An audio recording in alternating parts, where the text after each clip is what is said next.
Hello everyone and welcome to the Initiative Order.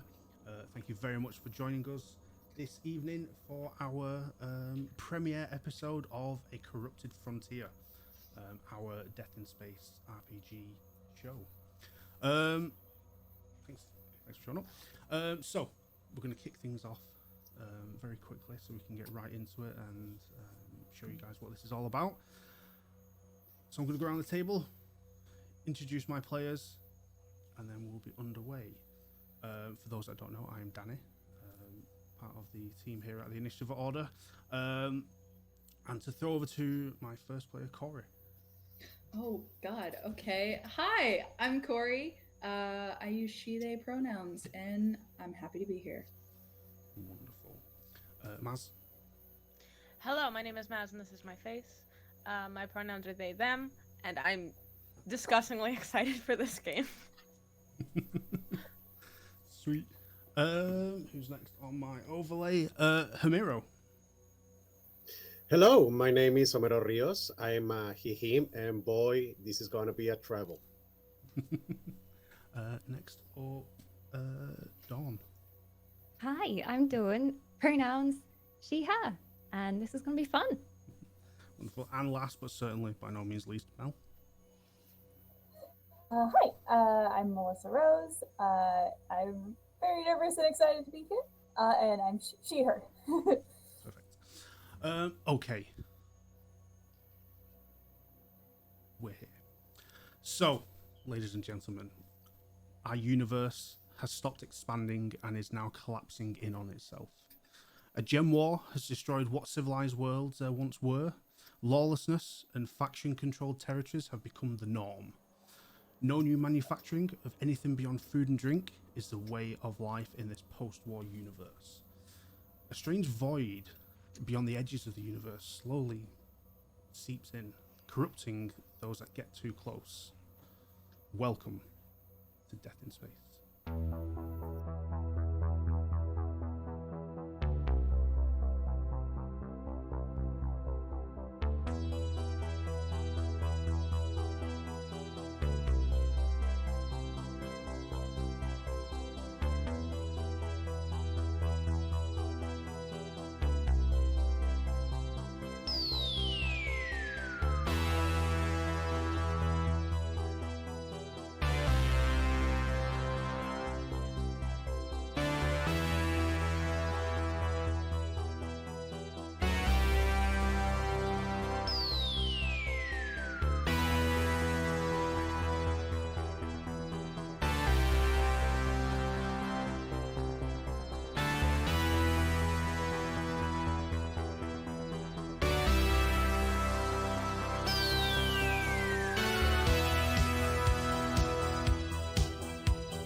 The Iron Ring is a large structure made of thousands of spacecraft and space stations that surround the moon in Oro, like a metal belt. They're all connected in some way or another to create this enormous space station, a sprawling city utopia of sorts, a place for those that need a home to rest their heads, a ramshackled market town, a hive of activity. This is where we begin our story. Now, on one fateful day here on the Iron Ring, we see a solo tow trucker between jobs and between ships, sat in one of the many bars on the Iron Ring, gambling their hollows, their currency in this universe. This tow trucker is called Bobbi. Bobbi, can you please tell us who you are and describe yourself to the audience? Yeah, so Bobbi is about 5'10", very short, like curly hair, usually found wearing green. Has like these little botany patches on their arms that are just like little, almost like plant bandages, I would say. Has a little hat. It's like definitely a trucker cap. Probably says like I love plants, plant daddy, insert plant saying there. Yeah, they're just a little trucker. Probably just sitting there drinking, trying to look much calmer about everything than they actually feel. Okay, thank you very much. Bobbi, whilst gambling here on the Iron Ring, somehow chance was on their side, and you won. You didn't just win hollows, you won a ship and a tip on a possible job. Now, it wasn't much, but it's yours. And you have this ship now, a means of transport. But the big issue is that you now need a crew for this ship. Because you can't manage an entire spacecraft solo. So, first thing you did, Bobbi, was you reached out to your best friend here on the Iron Ring, which is Lunar. Lunar being a close friend for some time now, and someone that you had rescued towards the end of the Gem War, after finding them in a destroyed ship. So you contact Lunar, and Lunar jumps at the chance to assist and help. Lunar, can you please describe yourself?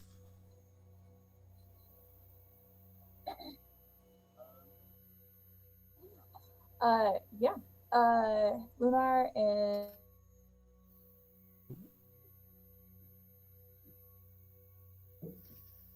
is very muscular. She's an ex-soldier, and so she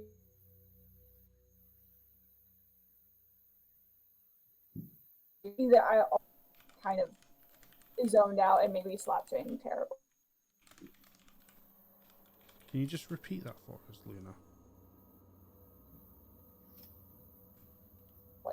It's never in between either or. One Up a second. little bit. Can you hear me? Yes, we can hear you now.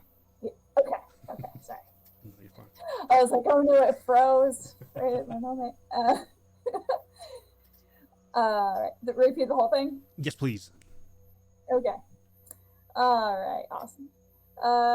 So Lunar, she's very tall, muscular build, broad shoulders. She's an ex-interstellar soldier, so she's either kind of like alert and at tension, good posture, or she's just like terrible slouching and like zoning off somewhere else. Wonderful. Thank you very much. So, Bobbi, you give Luna a shout. You're like, I've got a ship. I need a crew.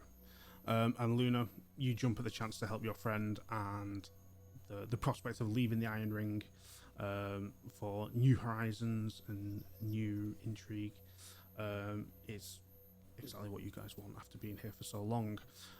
So together, you put out a call for crew members to help maintain and staff the ship. It's like an open call. You put on some notice boards dotted around the Iron Ring, in different bars, market areas, like security and information areas. And after a day or two, you get a couple of volunteers that come forward to assist on this and kind of help you get this ship moving and, you know, discover what what lies with this tip that you've been given, as well as the ship. So you arrange a time to meet, and your prospects for a crew attend, and they are an interesting pair of individuals, to say the least. And they show up, and yeah. So, can Xander please describe themselves? Yeah, my name is Xander Praetorian. I'm a Chrome. Xander has shoulder length, slightly wavy, dark brown hair. He has slightly, like, not super opaque, subtle purple markings on his forehead. He has serial numbers all over his body. He has robot hands. Xander can be seen wearing anything from your typical dystopian battle gear to a vest and shirt, button-up shirt, to just casual dystopian kind of punk look. Xander is a tech head and is ready to do any job that needs done, mostly keeps to himself. Okay, thank you very much. And Xander, you are the first to show up at this meeting time, but you are shortly met by Mira.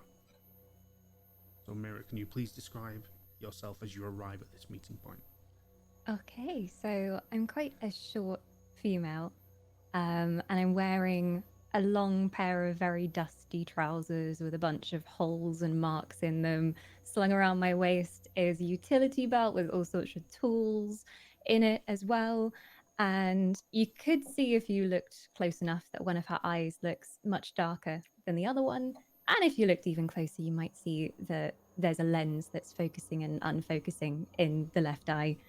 And yeah, I am a Chrome as well, which some of you might recognize. Okay. So, Bobbi, Lunar, these two individuals show up following your open call for crew, and they are the only people who show up. You've got a job to do now, you've got a tip, you've got a ship, you don't want to wait around, so you accept these individuals. They seem keen to join for whatever reason, and they're here. So, best of a bad situation, I guess. But yeah, this is your crew, and you are now ready to take the ship. That is, for a better word, serviceable. It's a ship. It flies. It doesn't leak oxygen. No, it was part of the Iron Ring. It was part of the structure of the Iron Ring, but someone's decided to unbolt it, and it's now there. So it's good to go, and you're ready to set off. Bobbi, you being a tow trucker, you know how to pilot this thing, and you kind of go through your pre-flight checks to get everything ready and underway, with kind of Lunar helping and ushering your new crew members in to take a seat whilst you get going. You slowly navigate your way away from the Iron Ring's structure, and you're ready to go and set off. Whilst doing so, Lunar, you need to check the ship and check that, like, what's here, like, what have you got? Like, you now have a ship. What's there? So, first roll of the night, ladies and gentlemen. Can you roll me a savvy check? So it is a d20 roll, and you add your modifier to it, and you need to get a 12 or higher. I got a 16. 16, wonderful. So you take a moment whilst Bobbi's getting the ship moving, and you have a wander round the ship, which it's not a small ship. It's not a massive ship. And it has space for improvements and additions to be made. But you have a look round and you see that there is a galley kitchen and a place to eat, and there are living quarters and bunks, some place to sleep, and you have a large storage bay on the ship. And you go in the storage bay and you're like, there's a lot of crap here. There is a lot of rubbish in this storage bay. There's graffiti all over the walls. It looks like a bunch of, I don't know, punks, criminals, ne'er-do-wells had resided here at some point and have just graffitied everywhere. So there's lots of little penises drawn on the walls. There are song lyrics. There are names and tags everywhere, and strange pictures of really bad kind of Picasso-esque artwork. And there's a ton of cardboard boxes in one corner. And you head over to all this dumped cardboard and these boxes to see if there's anything there. It's a storage bay, what's being stored. And you head over, and at first they're just all crumpled boxes just dumped in a corner. That's clearly going to be a fire hazard at some point for us. We should probably deal with this. But you stand there looking, going, what are we doing with this? How am I going to get rid of it? And the boxes start to move. And you hear a groan. Shit. What do you do? Guns out, just in case. And I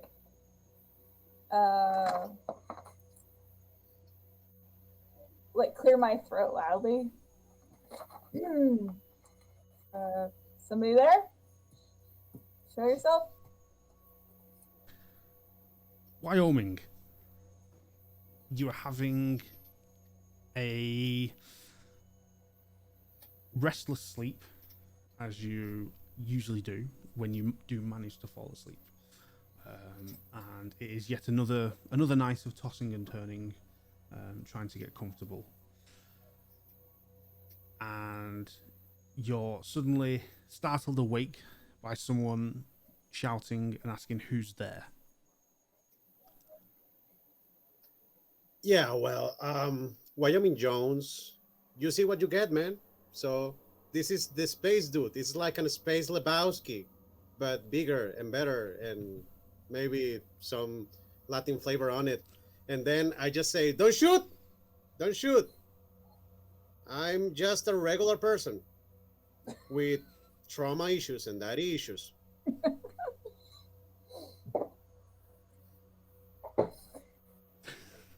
Okay, so Lunar. Yes, you see. you see. Okay, slowly, hands up.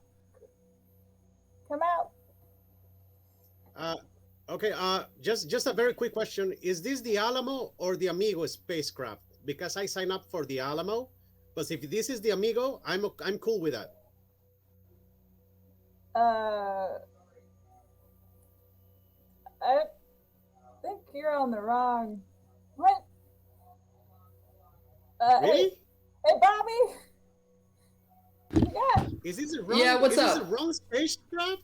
we got a stowaway. You wanna get the rest of the crew down here? Okay, I'll turn to Xander and Mira. Can you start heading in the direction Lunar was going? I'm gonna attempt to put this ship on autopilot. We're just gonna put it forward and hope for the best. Can you go check that out? I'll be there in a little bit.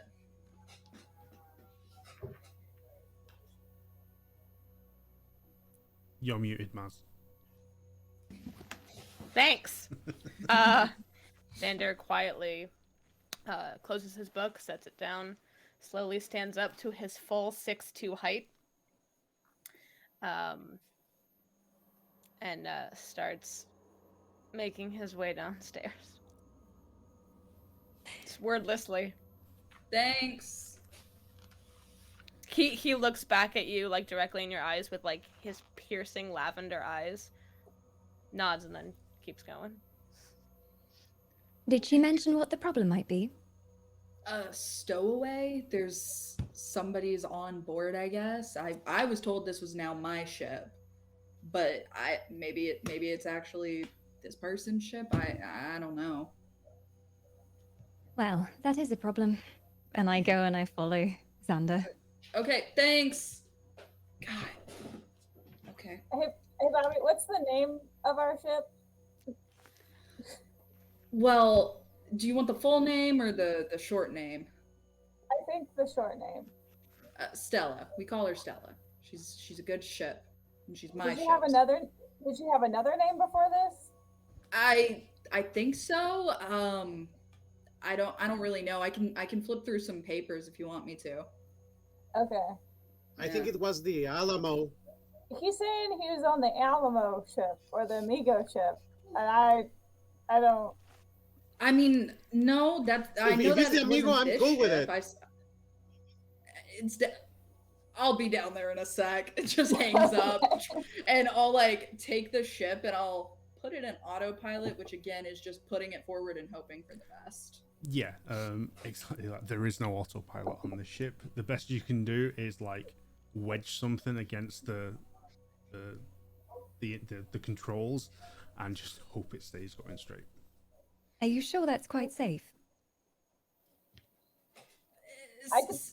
Safe enough. Let's go. Do you want me to bring it? I can bring it up there. It's fine. I'll go. Okay. So you all head to this storage area where Lunar has Wyoming cornered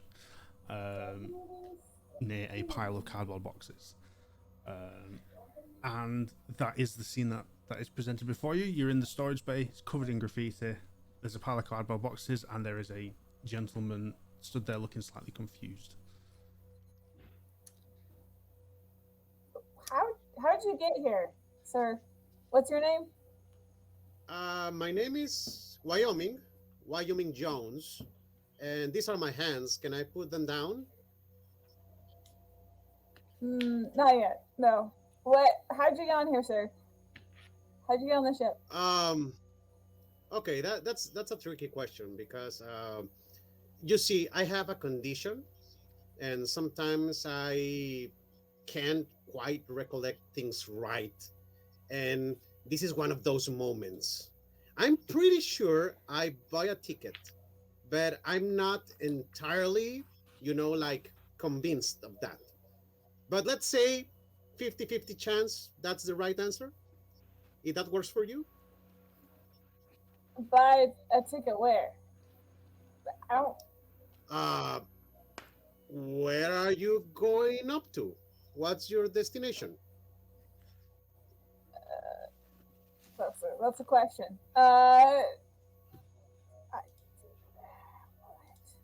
As far Can I as I speak know, with we're your not manager? accepting passengers currently.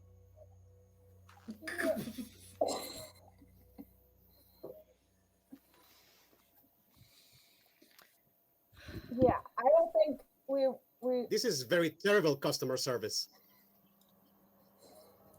I think I walk up to Wyoming and I get very close to his face and I just look at him.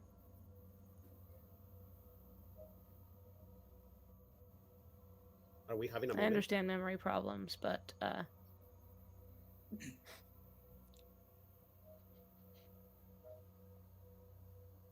tell us where you're from, Okay, or you will this see. trip is not going to be good for you. I'm a space vagabond because I'm originally from Earth or some place like that. I'm a salt pot person, and the rest of the story, it's kind of a mystery to me. I'm trying to find out what happened with my original ship and my original destination, but I don't know. I'm kind of lost right now. Are you the manager of the Alamo Enterprise for this ship, or this is not the Alamo? Are we already establishing that? Xander takes a breath. Wyoming story resonates with him. I'm not, but I can take you to who is. Okay, let's do that.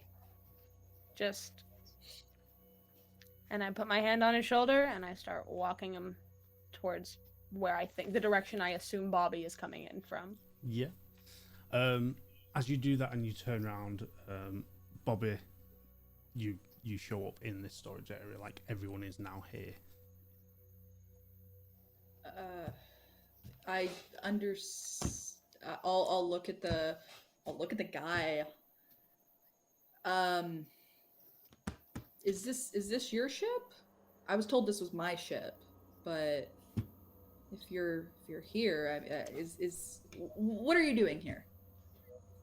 Probably is nobody's ship, and that works for everyone. Let's take a vote on that. Nobody? It's No definitely takers? Any okay. If it's takers? not your ship, then it's my ship. Okay, sir. Why are you here? I'm trying to. What's the word? You know, this is kind of hard because when you survive, when you are a soul pod, sometimes after the incident, you know, when you forget things because the cryo dream, you forget some things. I forgot how to talk. I forgot how to walk. I forgot how to defecate. That was a tough one, a really tough one. But I don't know where I'm going. So if you can give me a ride to any particular way you are going to, that will work for me. Mm-hmm. This seems like a very convenient story. Oh, it is. Yeah, but we don't really have enough people. I mean, no offense to you two. It's great that you two showed up, but we need more than just you two. 4 people's not enough to run a ship, I understand. Yeah. Well, can he do anything useful? I don't know. Can you do anything useful? I can be handy. Yeah, I know how to talk. I know how to get in trouble. I know how to. No, I don't know how to work, but I can do my best. You certainly know how to talk. Yeah, that could come in handy. Can you get yourself out of trouble? I'm doing right now, aren't I? Not very successfully. But I'm doing it, and that's enough for me. Can't argue with that. Bobbi, and I'll go to shake your hands. What's your name?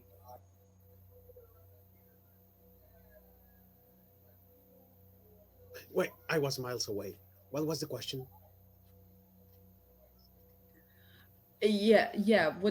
I'm Bobbi. What's your name? Oh, Wyoming Jones. That will be the name. Welcome to the crew. Yes. I just look him up and down, like really not trusting him. Yeah, Lunar's just like,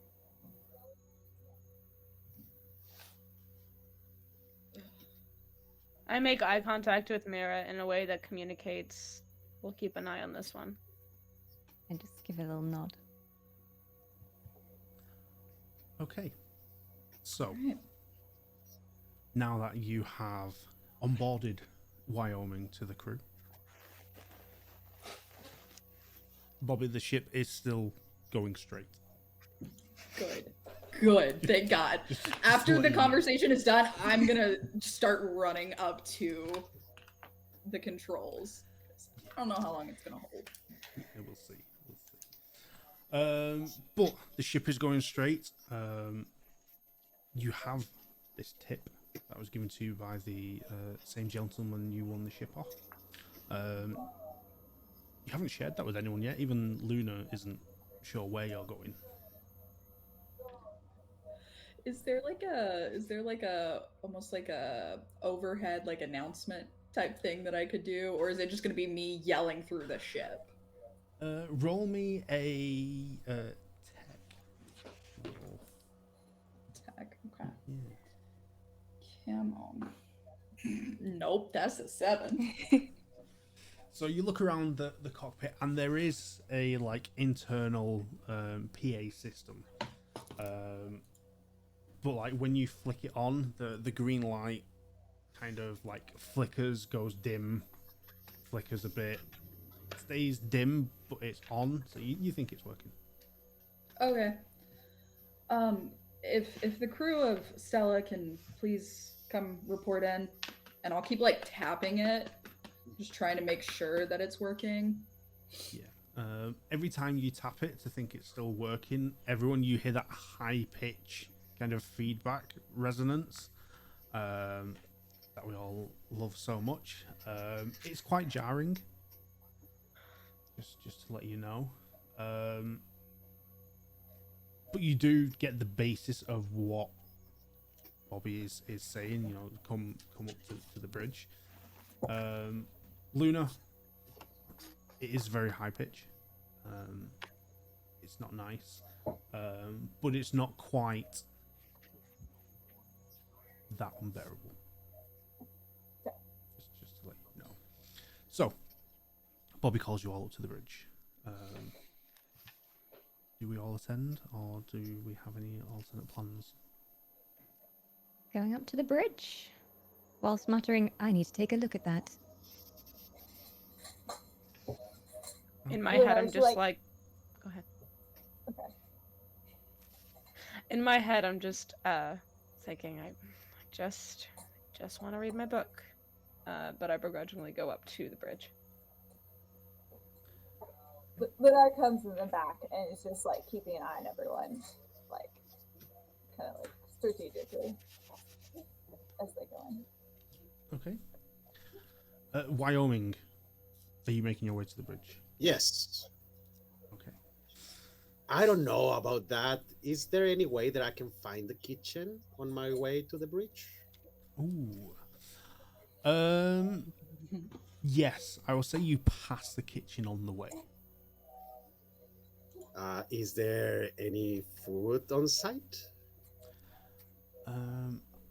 Bobbi, did you pack any rations when you boarded the ship? God, I hope so. Yeah, but probably it's like the cheapest rations I can get. Like they're not good, or it's just like a big like jar of like peanut butter kind of thing. Okay. Yeah, there's not a lot of anything to it. Wyoming, you have a quick scan through the kitchen and you find a cardboard box left on like a counter. Inside you find a large jar that has, in quotations, peanut ? Butter, as well as a couple like nutrient bars and a couple cans of what you presume might be alcohol. Jesus, no roast beef. There's no roast beef.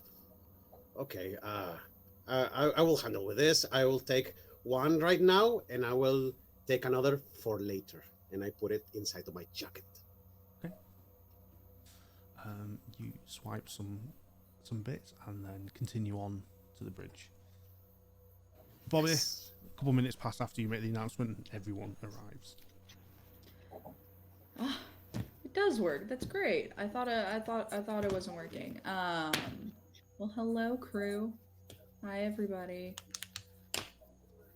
No hi back. Oh, okay. I wait. So, I just won the ship. Oh. Yep. Okay. Sure. Anyway, so I just won the ship, right? And I got a nice little tip, as well as this lovely ship we call Stella.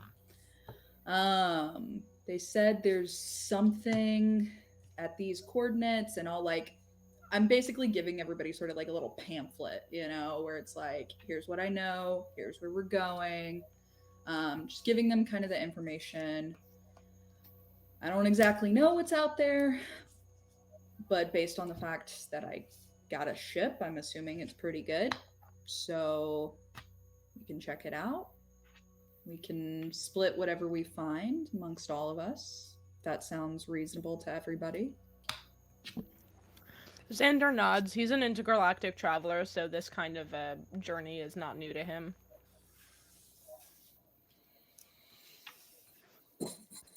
Everybody else up for that? Are we sure the ship is in good repair? It's going, isn't it? Hardly. Okay. I need to take a look at the engines. Oh, you by all means, if you can get her up and running better, let's do it. And I also lean over and start like fiddling with the intercom to see if I can get it to actually work. Okay, make me a tech roll, please. 15. 15. That's success. Yeah, you literally look at it, like pull off the front plate, and with your special eye, you zoom in and notice that there is a resistor slightly out of place on the circuit board, and you just kind of pop it back into alignment, close it up, and like the green light that was dim and occasionally flickering is now like as bright as it could be. There, should be functional now. Testing. I'll tap it again. As you press the button, Bobby, to activate the intercom, you hear a ding bong over the PA, and then like you hear as loud as day, testing, and the tap sounds. Well, that's incredible. Thank you so much. You're welcome. I have heard in some of these models you can set a custom tone for the announcement. Oh. All right. Okay. Let me think on it, but I like that. We'll have to think on that together. So. Mira, do you head to the engine room? So have a Yeah, I'll take a look around and just see what kind of repair state the whole place is in, if everything's organized. Okay, cool. So whilst you head there and start nosying around, what's everyone else doing? The information Bobby gave you, the handouts and everything, it's very basic info. There is a derelict space station not too far away that is potentially ripe for the picking, with plenty of scrap and salvage you can pull off and sell for a good price, potentially. And that's literally it, with some coordinates. Bobby, just to let you know, this station is about 2 weeks travel away, which is pretty close. You know, I'm going to put that out there for you guys and for those watching. 2 weeks travel is pretty close in this solar system. So yeah, it's going to take 2 weeks to get there, but you're on your way. That definitely gives us an idea of like how long it takes to get anywhere in the solar system. So I appreciate that reference. Yeah, 2 weeks is pretty close. It's not bad. It could be worse. Distance is measured in weeks, not days or hours. So you're going to have some fun times ahead together. But you're on your way. What is in the immediate moment? What is everyone doing after Bobby lets you guys know where you're heading? I think I turn to Bobby and I ask about quarters. I saw. Yeah, there's some. Take any that you like. I haven't, picked mine. So whichever one you prefer. I assume there's a captain's cabin, and you would prefer that one. I don't care. I can really sleep wherever if you want it. or if anybody else wants it. I mean, No, I want it! just And I I start to didn't run. want to take a room.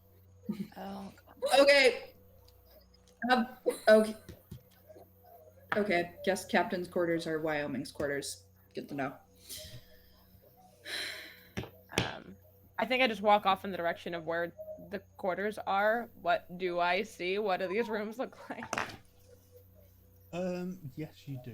Hold on 1 second. Looking at these rooms, not looking at the captain's quarters first, we'll save that till the end. Looking around, these are very basic little living cabins. There is a small bunk, a small storage compartment with it's a cabinet door that opens, and then there is a drawer in there and like a cubby hole. There is a toilet and a sink in there. Almost looks like a prison cell, but with the fact you can open the door. They all look like that. They all look like that. The captain's quarters is like a triple wide with a double bunk, with a desk and chair in there.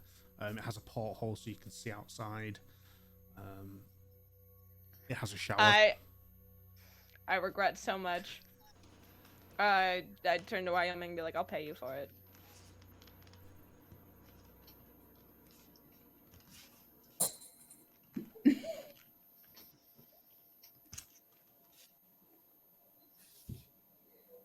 How much? How much money do I have? Where are my hollows? 6 hollows.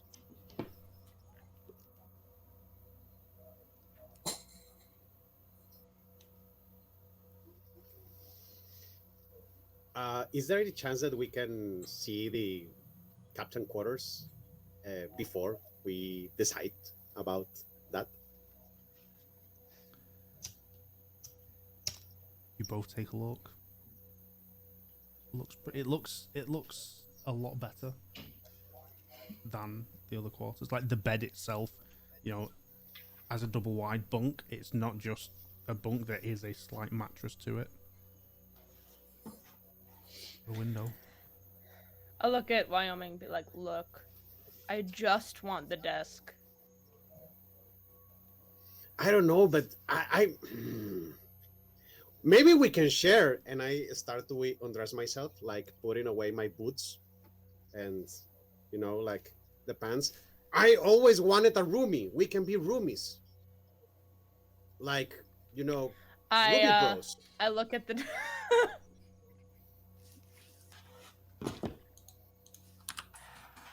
I look at the desk. I look at Wyoming. And I look at the desk. Maybe I can move it to a different place. And then I just walk away and take one of the small bunks. Hey, where are you going? I thought we were friends.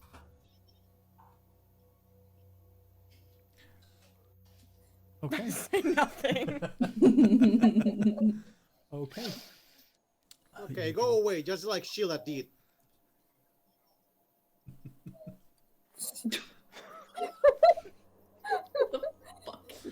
I say to myself as I walk away, what's a Sheila?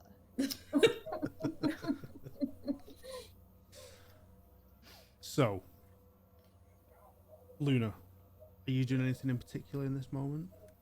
I think Lunar's first kind of priority is she just found a stowaway on the ship, so she's gonna like sweep everything and like make sure everything looks secure. Keep an eye for anything that might look dangerous or any other people on the ship, potential dangers, and then she would then take one of the small bunks, preferably probably next to Bobbi's, if Bobbi chooses one. Okay. Cool. So, we're going to do a little bit of fast forwarding because 2 weeks on the ship is going to take a long time to roleplay. Mira, you go and have a look at the engines in the engine room. Can you roll me a tech roll, please? Lucky tech roll. 6. 6. You can't see anything out of the ordinary. I mean, they look okay. it's not the sort of thing you would normally work on, but they seem okay. You think? Okay. I'm quite pleased with myself then. I just kind of rearrange anything that's there into neat piles. And yeah, I guess if there's nothing wrong, go back up to the main deck. Yeah. Wonderful. Yeah, you look and you're like, it looks fine. Nah, I'll leave it alone. Alright. Yeah, not make it any worse. And then you kind of return to mill around with the rest of the crew whilst your ship is underway. So, again, to fast forward slightly, you have 2 weeks on this ship whilst you travel through the emptiness of space to these coordinates in the hope for some salvage. It's quiet. There is just the low drone of the engines that vibrate through the ship as you travel. There isn't much to do on this ship. You don't have a ton of things available in terms of entertainment or anything apart from yourselves. So it can be a little bit lonely, it can be a little bit quiet. You know, you tend to find yourselves talking a little bit to each other, but not overly kind of sharing at the moment. But you find yourselves kind of going to bed earlier than you normally would because nothing else to do, or sleep some of the time away. Lunar and Mira, can you guys roll me a d12?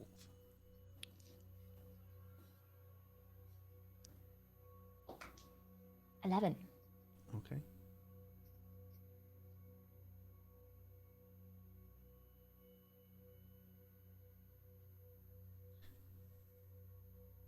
You're muted, Mel.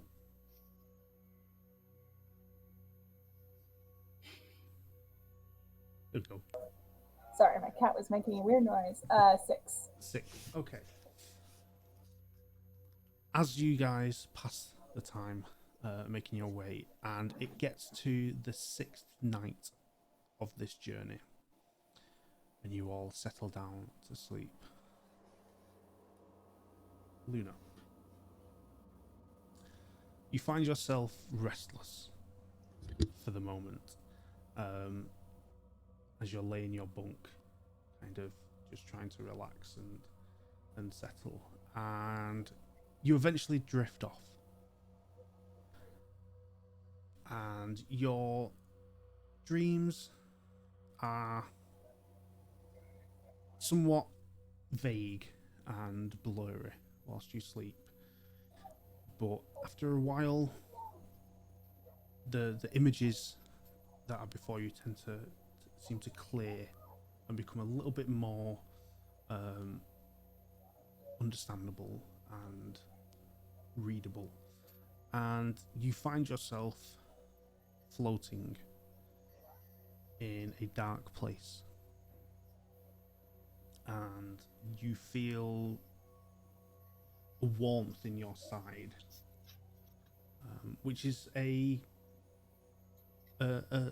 sensation you remember, you felt before. And as you're floating in this dark place, you feel a bump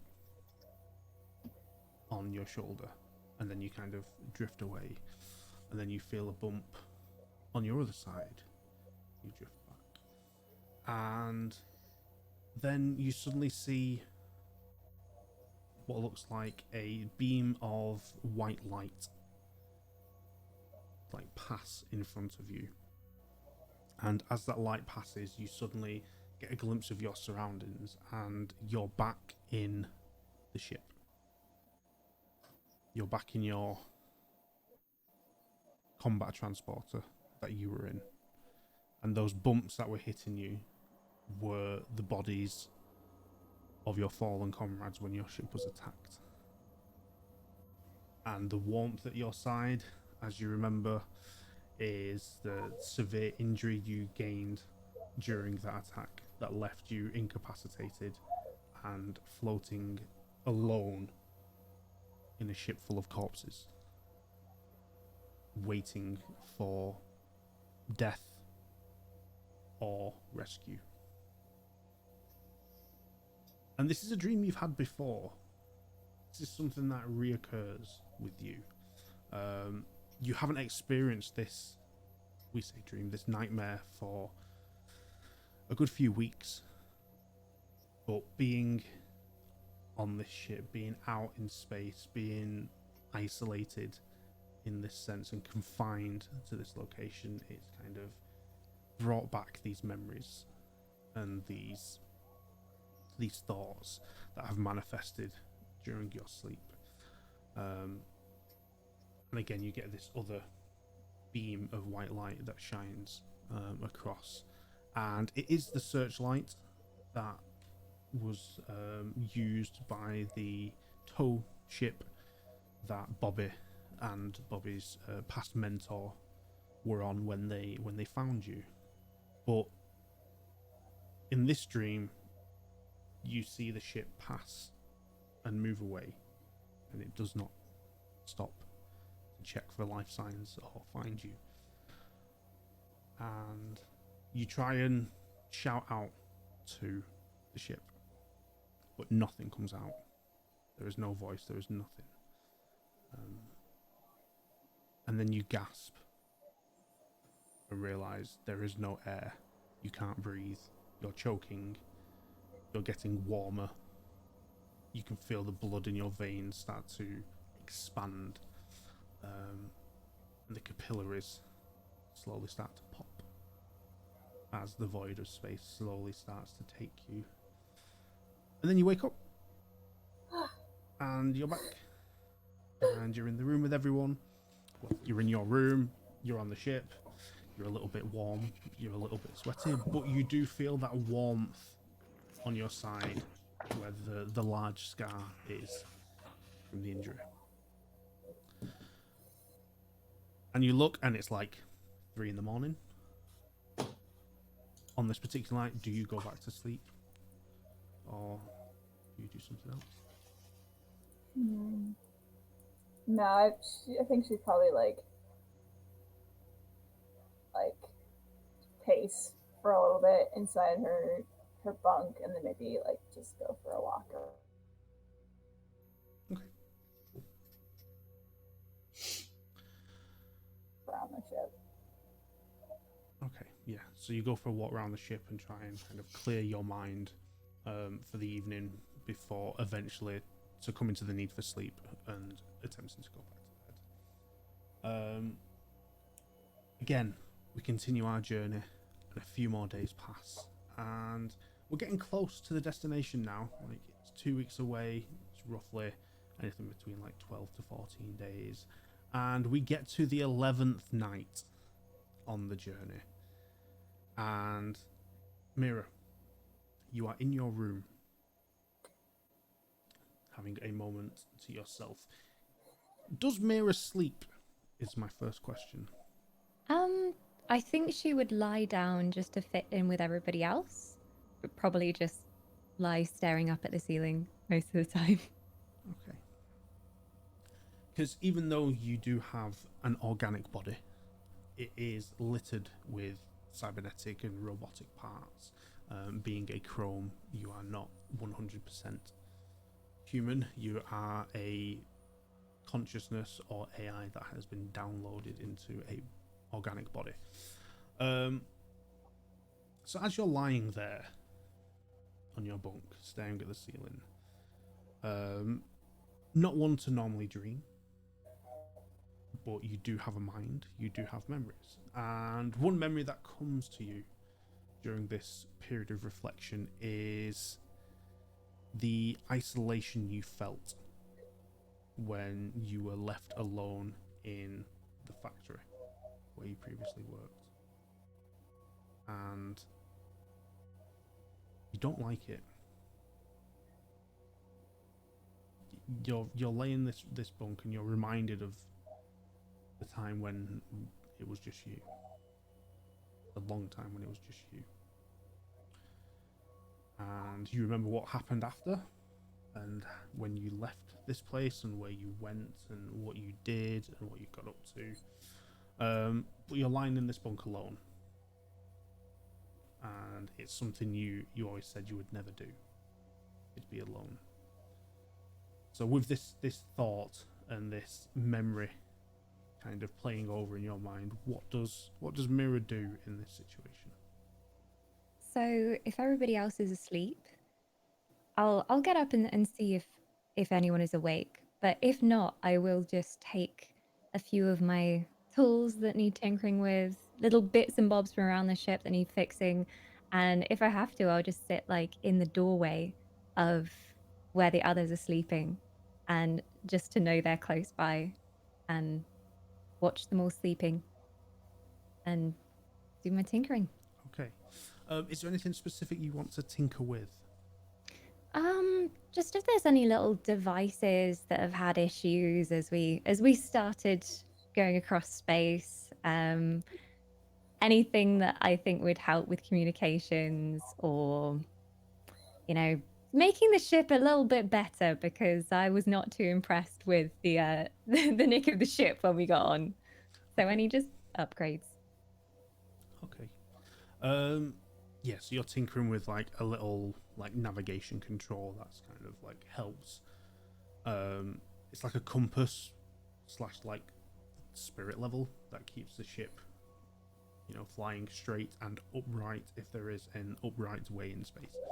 And you're kind of tinkering with that on the floor, on your own, and you hear a voice come from kind of down the corridor towards where the engine room is. And when you were laying in your room alone, you stepped out. You didn't see anyone around. You're not aware if everyone is asleep or if people are anywhere else, but you just kind of made yourself settled in this spot. But you hear the sound of a female voice from the engine, down where the engine room is. Not wanting to wake anyone up, I think I would quietly get up. I was sitting kind of cross-legged with the bits in my lap, so I'll just quietly get up and go towards the noise, but cautiously. Okay. You head that way and quietly head towards the engine room, and you don't hear the noise again after you heard it that initial time, but you get to the door that leads you into the engine room itself, and there were no other places along the way from here that the sound could come from, so it must be the engine room. Do you go in? I will kind of poke my head in around the doorway and just try and do a deep look around the room. If I need to, I'll use my eye to be able to see a little bit better into the corners and stuff, but immediately trusting of any kind of noise going on in there. Okay. You open the chunky metal door that leads into this room, poke your head around, and you just hear the now louder like drum of the engine as it's powering the ship and keeping it on course. And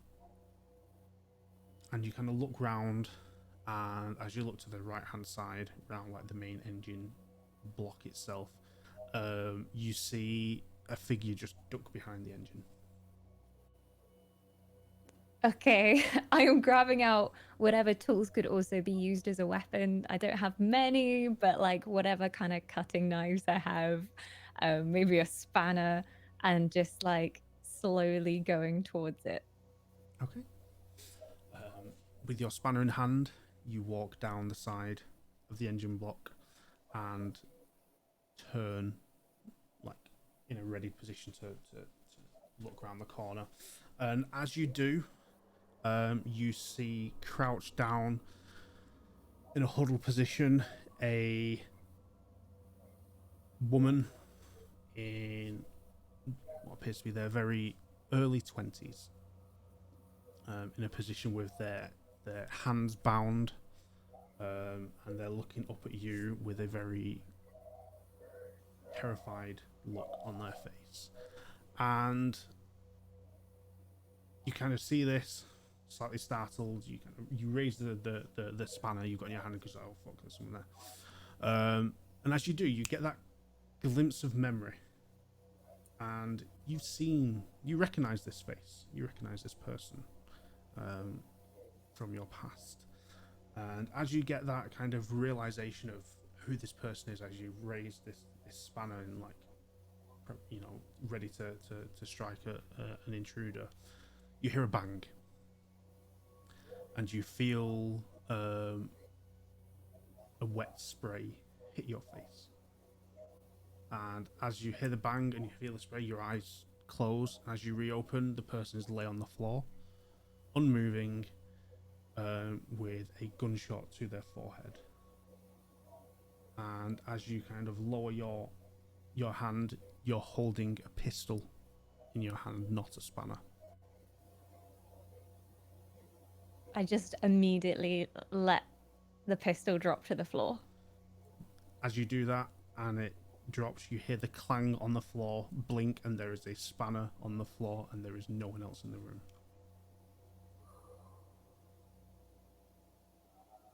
Wake up.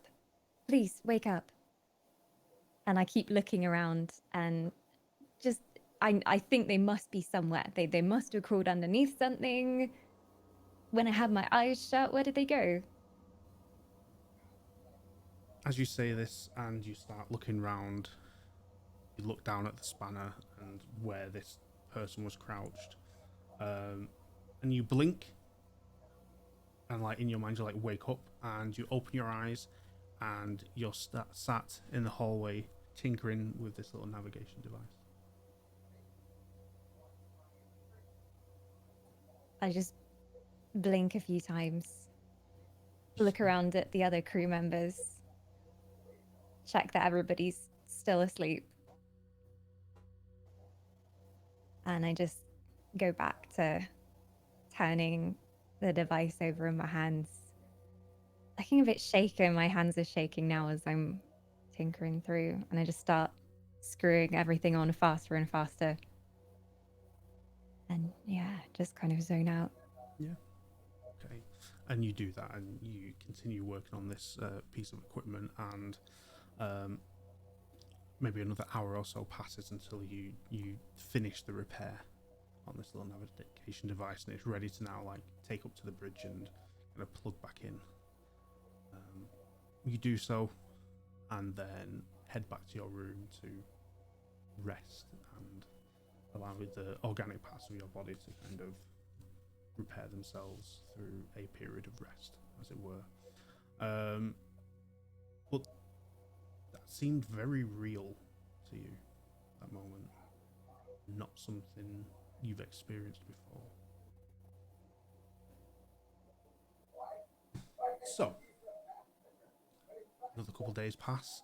Bobbi, you're at the helm of the ship, and you take a look at the navigation equipment, which is dated. Like, we'll be honest, it's dated equipment. But according to the equipment and according to the bit of information you have, you're a couple hours out potentially from these coordinates. So hopefully in like an hour or two you'd be able to see this derelict station and where you're heading to.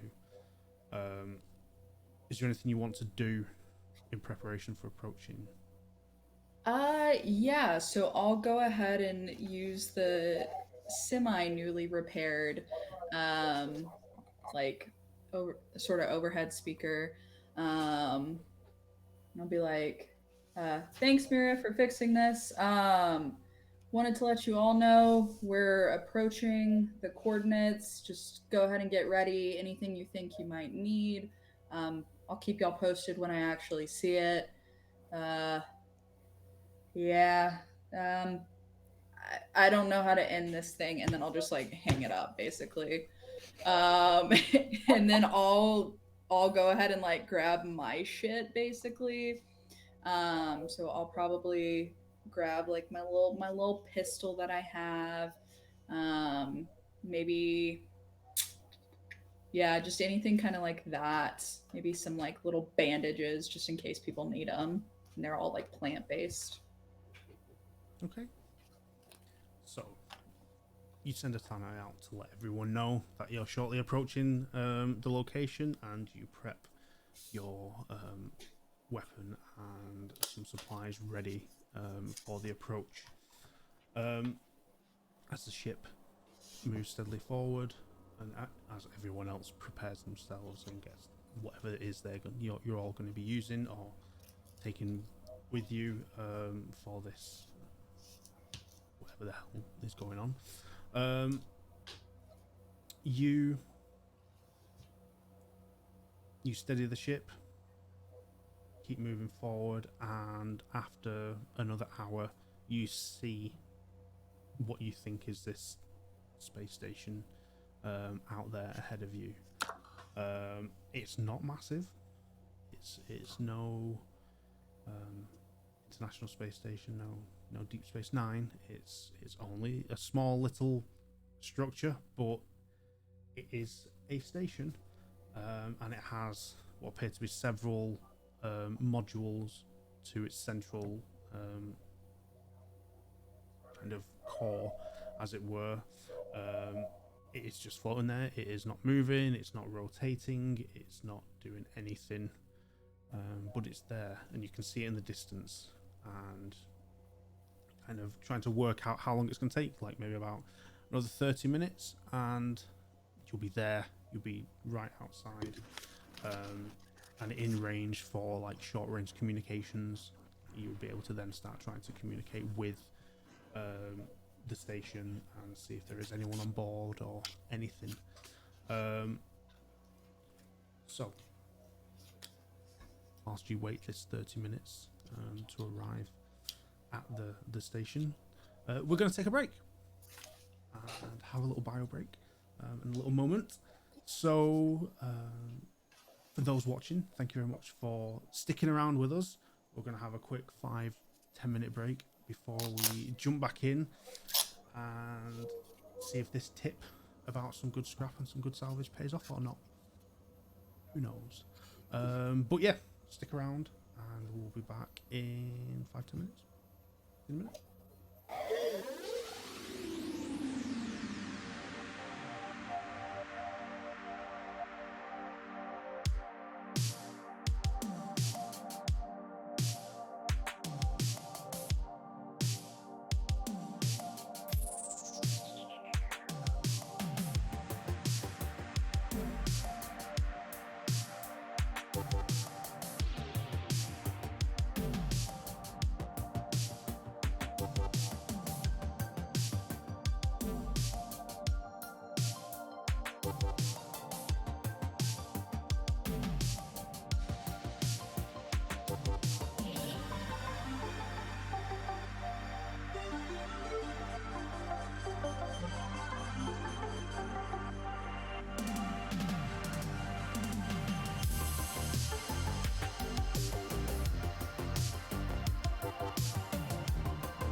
Hello, everyone, and welcome back from the break. For those that have just joined us, to give a very, very quick recap, we're in space, but no one is dead yet. We now have a crew. Bobbi has won a spaceship in a gambling match, and with her friend Lunar, have collated what can somewhat be described as a crew together to assist them on piloting this new spacecraft and heading to a tip that there is a possible derelict space station ripe for the picking of scrap and salvage that they can sell for some money. And they have set off on their way. Along that journey of 2 weeks, there was a couple interesting evenings for one or two of the crew, but for the most part, it was very quiet.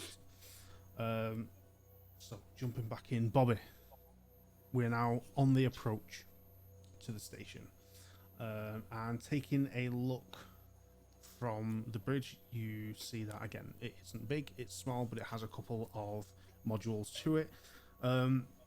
One of which is a docking module that you can see, but it's not the most compatible docking setup to the ship that you have, so there's going to have to be a little bit of janky maneuvering to align and dock with, good. the station. It's no like crazy interstellar sequence where you've got to spin like 1,000 miles an hour.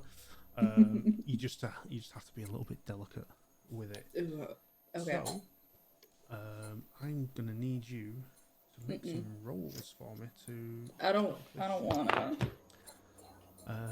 I'm gonna need a tech roll first. I'm scared to roll. I never roll well. That's an 11. An 11. Okay. That is a fail because you need a 12 or higher. Yeah. So you go into your approach to the docking umbilical, and you know this is your first time flying this ship. You've never had to dock it before, and you're kind of maneuvering into position, and you press a button which you think will extend your section of umbilical so they can line up and connect. And as you press a button, you just hear a shh and realize that you're venting oxygen out of the ship. I'm pressing it. I'm just immediately like press, trying to get it like shut off. Yeah, no problem. You press and the sound stops, and you see the oxygen meter on the dashboard on the console of the ship stop flashing suddenly. I will mention the rest of you're all kind of sat on the bridge whilst this is happening. You've all kind of congregated together, so you can see Bobbi, piloting, shall we say.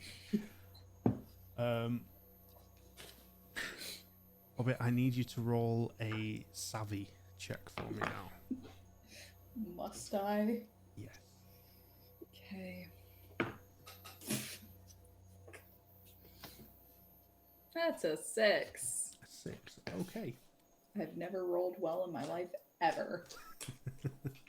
So, everyone watching, you see Bobbi maneuvering this craft into position, and it's not going great. You also see Bobbi press the button and the oxygen start venting, and you all see the flashing light on the console, and you all see that Bobbi is now sweating profusely as they are attempting to dock the ship.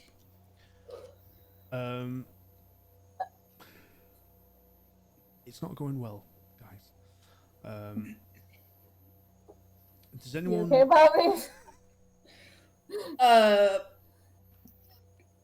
No, can somebody please help? Look, I'm a tow trucker by trade. I work with certain kinds of vehicles. This is not one of them. I promise I'll get better, you guys, but not now. Can I plug in? Yes. Okay. So you see Xander walk over towards the main console, and I'm not wearing my gloves anymore because I was just eating. But his middle finger of one of his hands just flips up, and there's a USB, and just jacks into the computer. Okay, Xander, can you make me a tech roll? Yes, I forgot I needed dice. My tech isn't Again, great. this is the far future, and they do still use USB. And it is not USB-C, it is a micro USB that Wow. protrudes from... It's Xander's USB-C, actually. No. You don't get that luxury. No. It's, I got a 12. 12, okay, wonderful. Xander, you plug into the computer and start having a conversation with the ship. Is something you can do? And you basically are able to some degree, autopilot the docking procedure of the ship to assist Bobbi. Bobbi still needs to do some manual piloting, but in terms of like micro adjustments and the areas that Bobbi's struggling with, your communication with the ship enables Bobbi to connect and to dock with the station. So after a couple tense moments, you hear a buzz on the console and a light pop on to say that you are connected to the station. Now, I will say one thing for you guys. No one has attempted to make contact with the station to check if anyone's on there or not.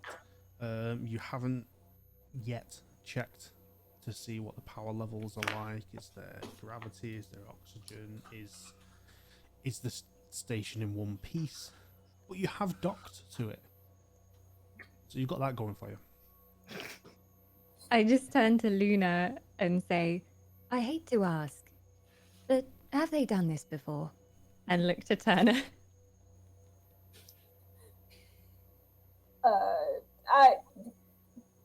Bobbi's great.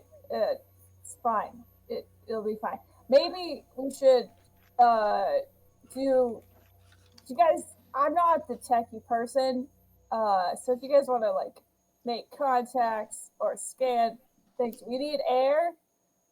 I will get eyes on the like, I'll try to look out windows or something and look at it, like, but yeah.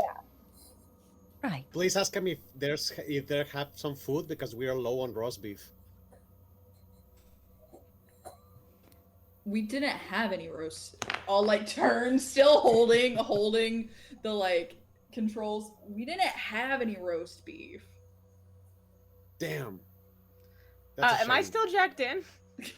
At the moment, yes, unless you wish to disconnect now that I want to scan the space station.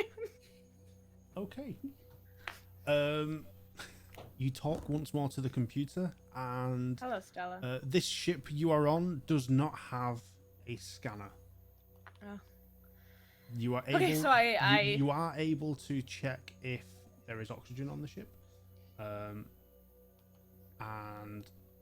that's about it. Unless someone wants to jump on the communications and see if they can make contact with anyone on the ship. I think I just report to the crew. Stella's beautiful. She's lovely. Doesn't have scanners. And I look to Mira, and I'm like, we should add that to the list. You're muted. I am developing a rather long list. Yeah, I figured.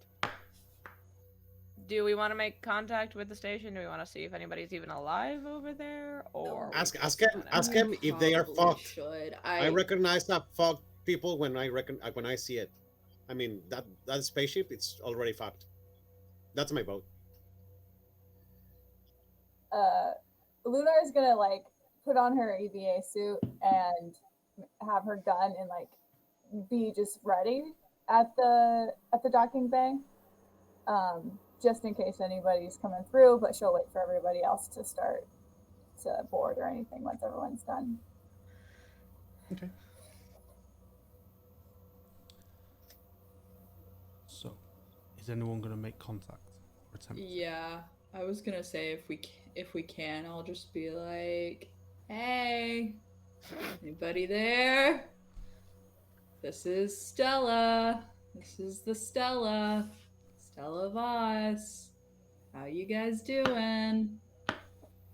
I don't know if this is like typing or like actually calling. Either way, it's exactly that. Yeah. So you do have short range communications through radio waves. So you can like on a ham radio, send out, and you call out and get no response. I will say, Xander, whilst you are jacked into your computer, you are able to determine that the life support of the station is active and is working, and there is adequate oxygen levels on the station. I communicate that to the crew. But yeah, what are you guys doing? What's the plan? I jack out. And I look at Bobby and like, I'm just speaking out loud, Doesn't but seem like anybody's do there. we have to, reach them out? Is there actually necessary?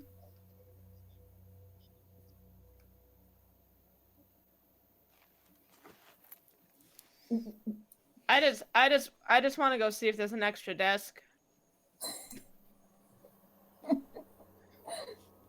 I just want an office. I have shit to do. Oh, sure. Okay. I mean, it doesn't seem like there's anybody over there. We can go check it out, get you a desk. I mean, life support's on. That doesn't necessarily mean that there's nobody there, but it also doesn't mean that there isn't. I mean, they didn't respond to me, so All right. Does everybody want to be my backup? We do a perimeter on this. Can anybody? Well, I'm gonna go. that means we can loot that ship. If there's nobody there, we can loot them out. I'm just speaking out loud. Presuming the that's ship the is not idea. occupied. Yeah, the point is to see if there's anything of value on this ship, because hollows are a necessity in this verse. In case you didn't know that. Well, why did you say that before? I volunteered. Let's go and see if there's anything value.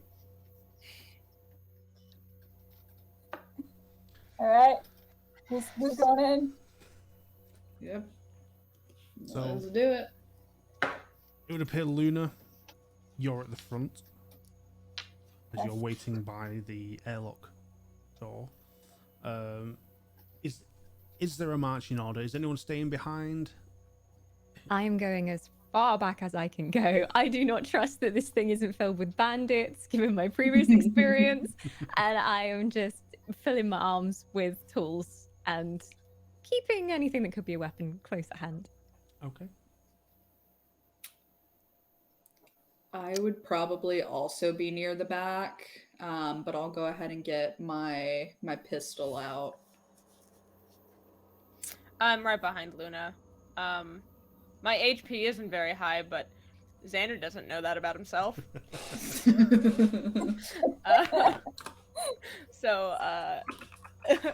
What have I got? Yeah, he'll take his electric multi-tool and his gravity knife as well. Okay. So, with a bit of a marching order here of Luna at the front, Xander second, Wyoming in the middle, as Bobbi and Mira kind of keep to the rear. Luna, you hit the button on your airlock to start a sequence to transfer over to the station, and you hear like there's a small countdown whilst there's a bit of pressurizing going on to balance out the pressure on the station with the ship, so that you can then walk freely between the ship and the station without having to go via an airlock. It takes a moment, and then you hear the old hiss of the doors as they begin to open, and the doors on your ship are a little bit slow, a little bit of, they need lubricating. So that's another thing for Mira to add to her list. But they open, and as yours open, the doors to the station are already open at that point. And you're able to step through and into this space station. The lights are on, but there is no sound as you step in. Yeah. Are we doing this quiet or doing this loud? Let's be as quiet as we can, just in case. All right, I guess Lunar will lead the way. So the lights are on. What do we see in that first kind of area? Is it like a hallway? Yeah, so what you see as you step through the door is there is a short corridor, only maybe like 20 feet long, and then a T-junction goes left and right. As the station itself is like one long core that has module compartments like attached to the side of it. Lunar looks like trained how to like edge around the corner, and look around that first corner. Left or right as you're at a T-junction? Left. Left, okay. You get to the corner and you check left.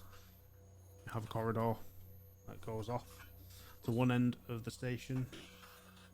No sign of anyone. Oh, look right. Same. Okay. Clear so far. Which way do you want to go? Do you want to head left or do you want to head right? Left. Okay.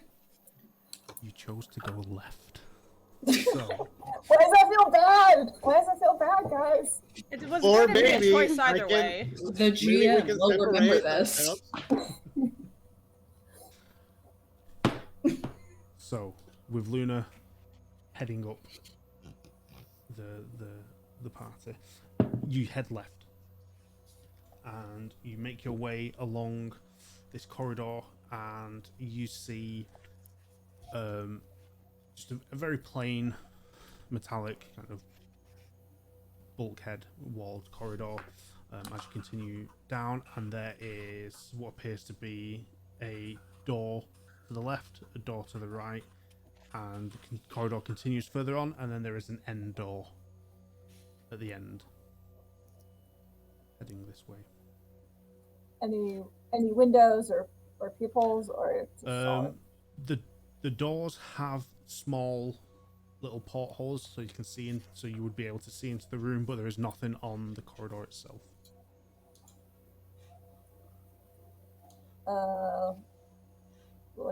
Look in the closest door, I guess. Little people.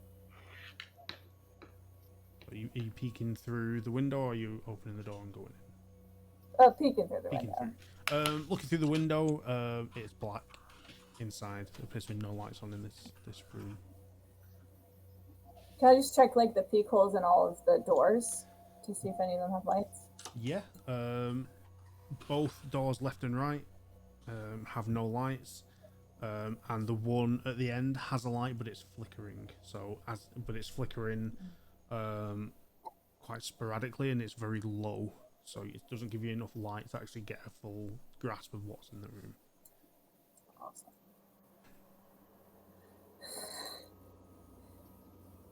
All right. Any? Am I making this decision? Would I have any knowledge of where, like, a central command place would be in this kind of ship? No. Ooh. No, because its core is basically like one long cylinder, and then it has modules stuck to the sides, and the ends. You'd be taking a guess at what's what. With it being like a floating space station, it could be anywhere. There's no direction it would be moving in, as it's just made to float in space. So the basic structure is a cylinder in the center with spokes Yeah, outward. horizontal cylinder with rooms branching off the sides. Oh, this way. Yes. Got it. Okay. What are we trying to decide on? Just there's 3 doors, 2 with no lights, 1 with a flickering light. I'm sure that one's gonna be fine. There's 3 of us here. We might as well just split the difference and I'll check a room. Sure. See if they're open. Jiggle the. Okay. Who's checking which of the 3? I'll check whatever's closest. Doesn't matter. Okay. I will be drawn to the room with the flickering lights because I'm Yeah, like, I was something's gonna say broken in same. there. I'll go fix it. Then maybe that's where the light controls are. I'm intrigued by that one, so. Okay. Are we all on the space station? Nobody Yes. stayed behind on the ship? Oh, okay. Yeah, be fine. That'll be great, guys. Okay.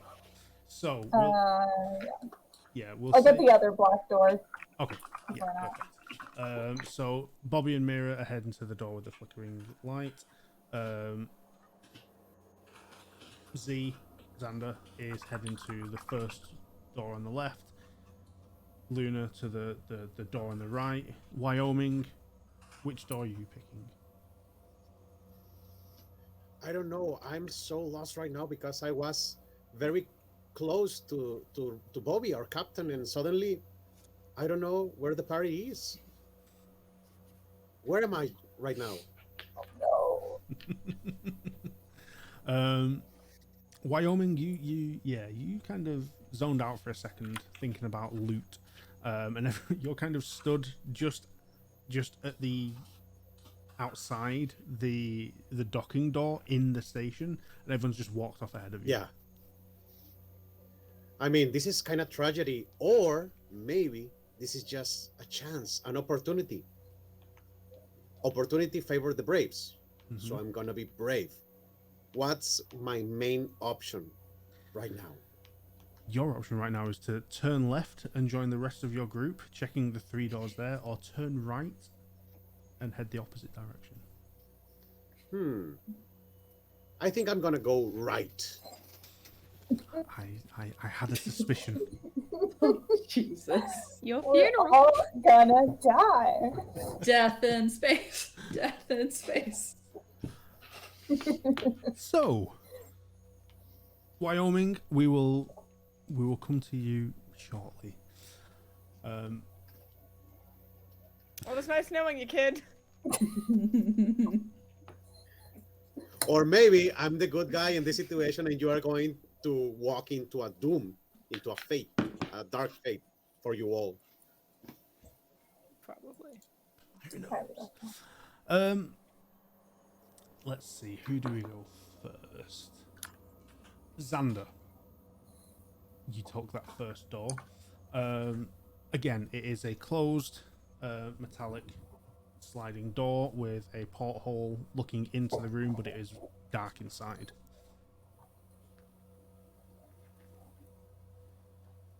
There is a button release on the wall for the doors. You press the button and in a violent show of force, the door slides open within half a second. Okay. I kind of look at the door for a minute, and then I walk into the room. Okay. I don't have a flashlight or anything, do I? No. Yeah, just checking. Make me a dexterity check, please. Hopefully my dex isn't terrible. Because the door doesn't like swing open; it slides into the wall. 11. 11. That is a fail because you need 12. Ah.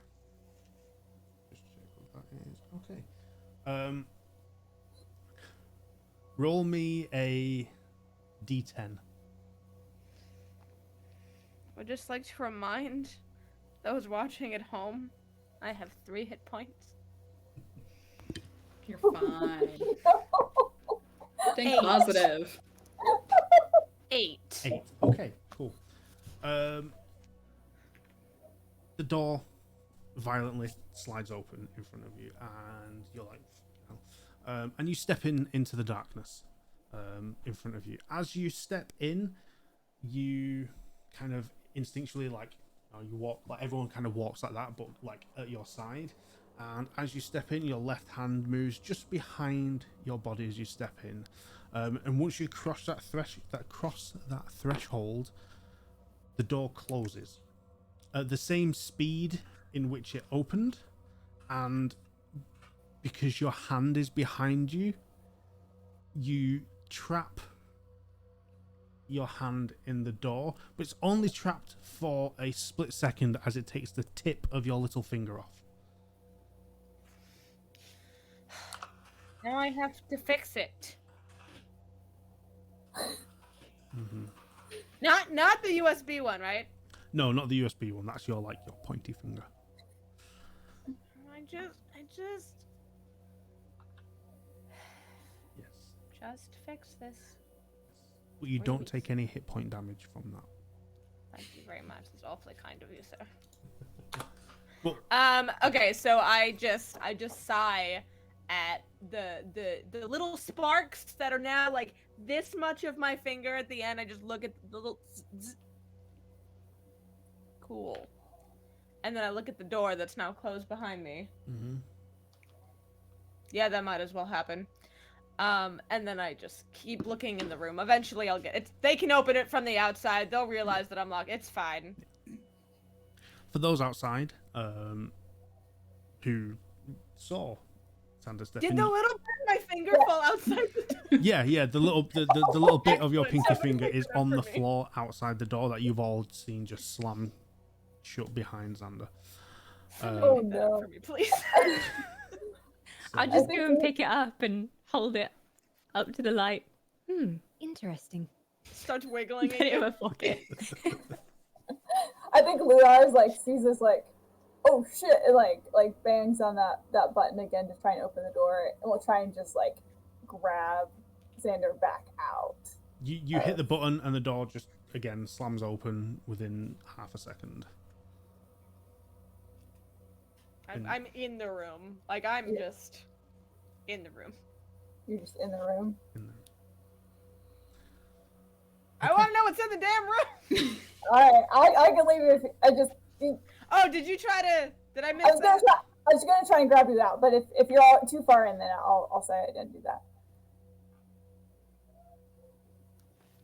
We got this We is could roll for it. We could roll opposite dex rolls to see if you grab me or not.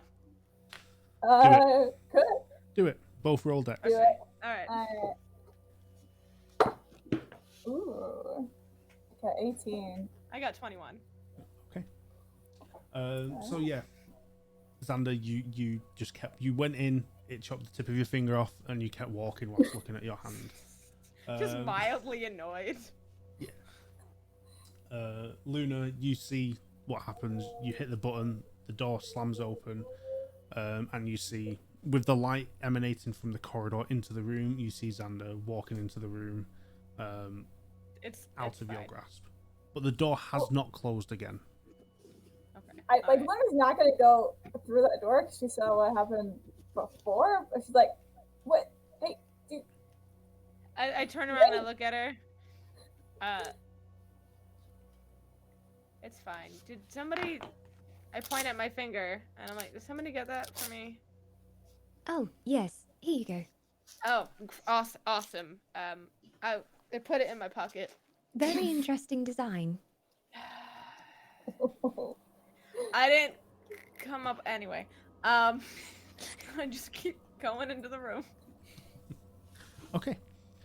As the door has stayed open this time and not slammed shut, you can now see into this room that it is what appears to be a mess hall. So it is a large Oh. area okay. with seating. There is a kitchen set up on one side, and some large, like circular tables with chairs around for people to sit and eat. And there's a few other like bits of furniture within the room itself as well. Can I find anything to turn lights on? You can see that there is a switch on the wall, just on the inside of the door. That appears to be. I turn it on. Yeah, you press it.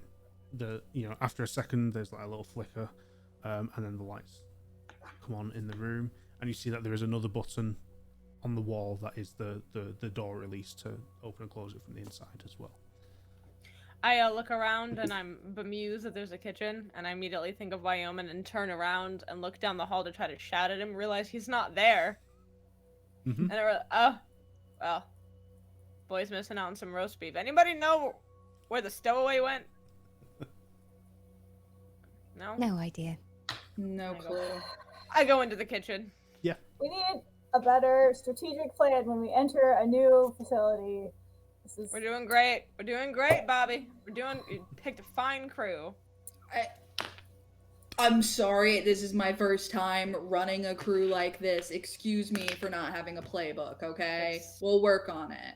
I'm When you biased. get your desk, Sorry, you can work on it, okay? Oh, great. Thanks. Yeah. Perfect. I go to the kitchen. You start looking around and rummaging in this room. We will now turn to Bobbi and Mira, who are heading just a little bit further up the corridor to the door where through the porthole you can see the light flickering. Same setup on the outside. You have a solid door with a button release to open it. All right, Mira, do you have a plan? Well, let's not make the same mistake our friend did. Sounds What about good. me? Do you want me to go first? That might be best. Yeah. Alright. I'll press the button for them. Okay. You press the button and again the door slides open within half a second. And you I'm gonna wait a second because I saw what the door did before. Yep. You wait a moment and nothing happens. These doors. You might want to be quick. Okay. Alright, do we see anything in the flickering light, the open door? As the doors open, you've got the light again from the corridor emanating in, and the light flickering. You do see that there is some equipment in there of some kind. Some appears to be some large cylindrical things. Until you go in and have a proper look, you're not quite sure what it is, but it looks industrial. Alright. I'll jump in, see if I can hit like a light switch close by. Yeah, you step in and you see there is a light switch on the wall. You hit it to activate it, and the light flickers a little bit more rapidly and then dims, and then continues to flicker a little bit. I'll come on in now as well. I'll kind of like hold my tools towards the door gap, just like scared of it closing again, just making a little bit of a barrier between me and the door, and hop inside as quickly as I can. Okay. Kind of look around and see if I can see anything that might be useful for us. Yeah, so you step in and the door stays open. You take a quick scan and you're not quite sure what this industrial looking equipment is at first. But you look to the wall, to the little switch panel where the light switch is, and with your keen eye you notice that it's like a button switch, but it's not fully been like impressed in. So you think with a moment to tinker, you may be able to correct that. I'll go and have a closer look at it and just start turning it and fiddling with it. Yeah. You don't need to roll for this, but you take a moment to maul with the switch, and you can see that it looks like it's quite heavy, it's quite greasy. There appears to be some build up, and just using like a little like pry bar, like knife, like a little Jimmy tool you'd use to pull a screen off a phone and stuff. You kind of scrape around the switch and release some of the build up there, and you're able to use the switch properly, and you press it and it fully presses in this time, so the circuit makes a full connection and the lights come on in the room. There we are. Thank you.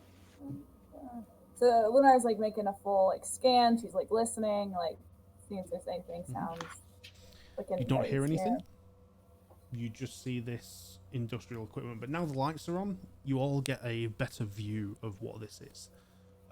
You see these large silver metallic cylinders that have like a dome top, but as they come to the bottom they kind of funnel in, and then you see some tubing coming off the bottom that goes into another cylinder and then round into another. There appears to be taps on them, and then you look to one side and you see like what appears to be a small trolley with a lot of brown bottles, empty brown bottles stacked on it. And Lunar, I will say, from your time in the military in the past, you know what these brown bottles are. And having spent a bit of time living on the Iron Ring and seeing the sort of dodgy back alley brewers that are there, you can now determine that this appears to be some sort of distillery.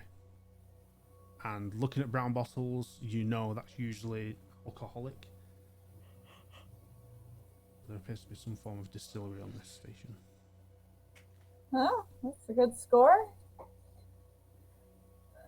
Does anybody know how to brew? I think we know someone who might. Yeah. I wonder where the frick he went. So that's this room. On the left hand side, that leaves one door left. That Lunar you were going to head to. Sure. But before we get to that door, Wyoming, you turned right Yes. and headed that way. Now there are 3 doors on this side as well, but there is one on the left and 2 on the right, and there is no door straight ahead. So you have 1 on the left and 2 on the right in this part of the corridor. Which door do you go to? Firstly, I start to wonder about the second door on the right. But then, you see, sometimes I know it's hard to see, but sometimes I could be an asshole. And I think I start with the wrong foot with Xander. I do believe that we have a bright future as roommates. And Xander, the only thing that wants, it's a desk. So if I bump into a desk, I will bring it out with me. So I will choose the door on the left. Okay. Interesting choice. You head over to that door, and looking through the window, it is again dark in here because the lights are not on. You press the button to open the door, and within half a second it is open, as it pings with the metallic slam into the wall, and with the light that emanates in, you see another corridor with maybe 10 to 15 doors lining either side.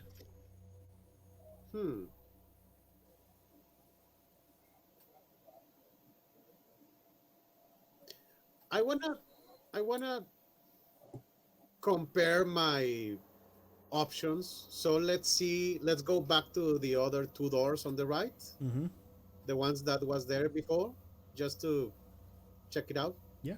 Probably the second door on the right. Okay. You go to the second door on the right and you open that one.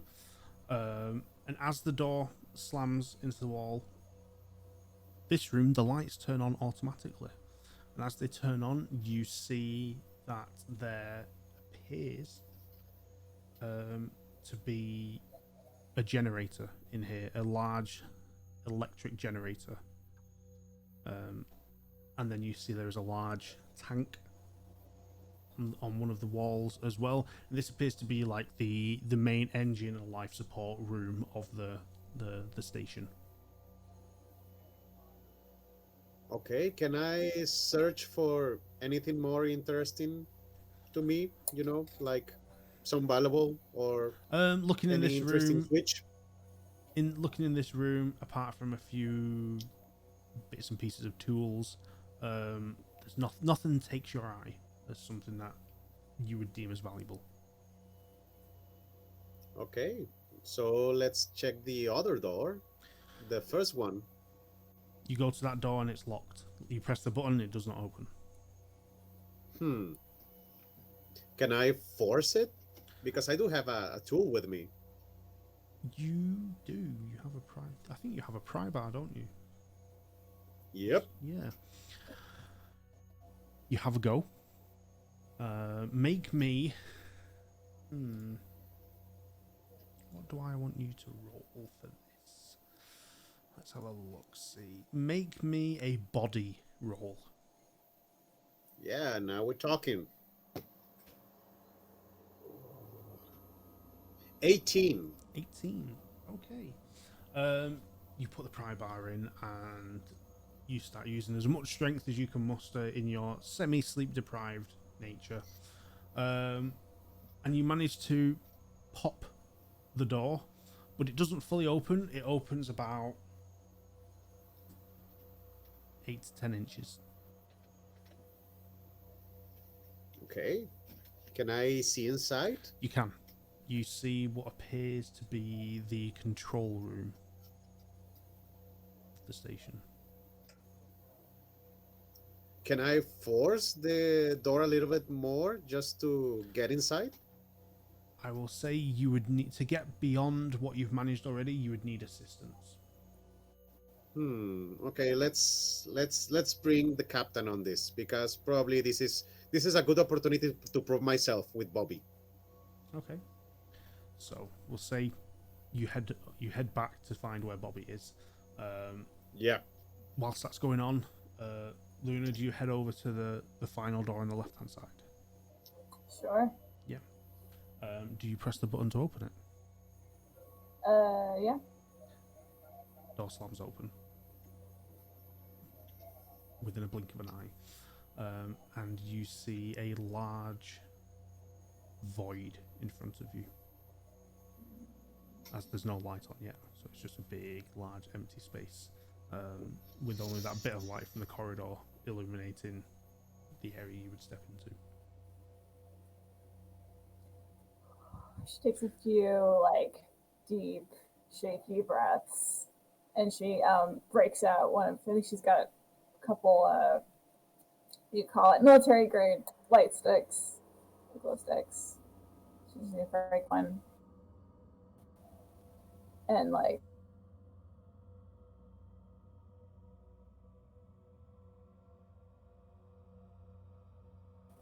switch panel on the wall. Okay. With the light stick, you can see a little bit further into the room, and it's still large and empty.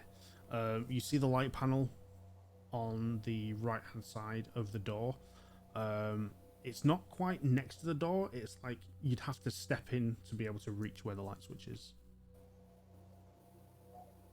All right, sure. Step in. So you step in. Can you make me a dex check? No. Oh.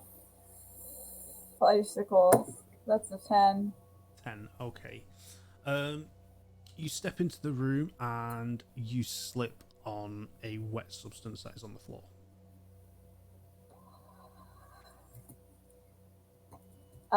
Do I go down? Yeah, you slip and fall like onto the floor.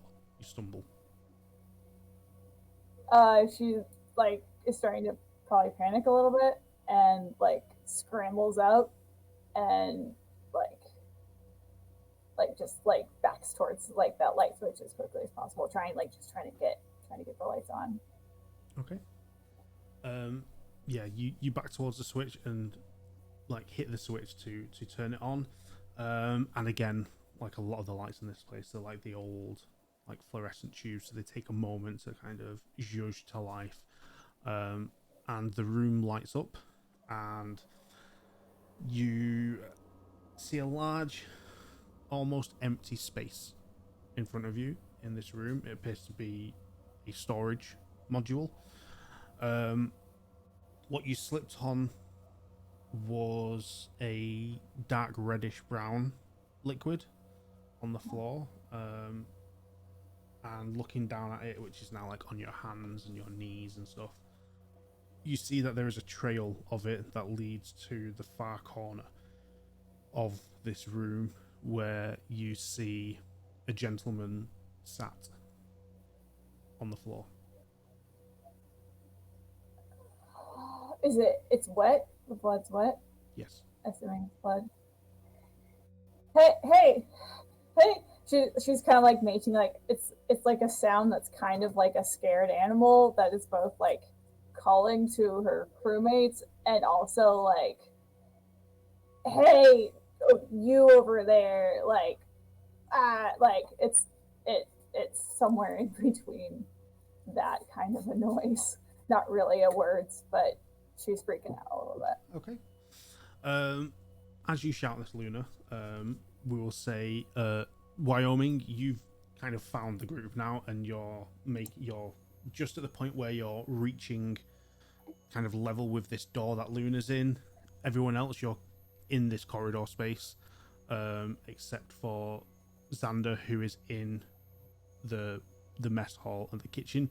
But because the doors are open, you can all hear Lunar kind of shouting for assistance in a distressed tone, shall we say. I immediately take off. I drop the box that I was looking through, and I just... Okay. Yeah, same here. I was like talking Nice. to, hey, yo, Captain, I found something, and then I just started run over the voice. Mm-hmm. Bobbi and Mira, I imagine.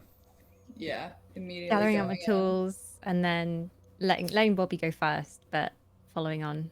Okay. So you all rush to Lunar's aid, and as you reach the door to this room Lunar is in with the light on, you all see on the floor this brown reddish substance that trails off past where you can see Lunar like backed up against the wall to the opposite corner of this room, which is like 40 foot by 40 foot square. You see in the far corner there is a gentleman sat on the floor, head down, like legs out in front of them, arms on their thighs with their head down. We're like gun You is notice if pointing he's breathing? at him like, hey. No response. Is he I walk over to alive? him and I lean in front of him. You would have to walk up or head over to this individual to see if they're alive, but there is this brown reddish substance does trail all the way to the person. Can I touch that Are there any- red brown liquid with my tool just Yeah. to see how it reacts? It is liquid. It is slightly gloopy at this point.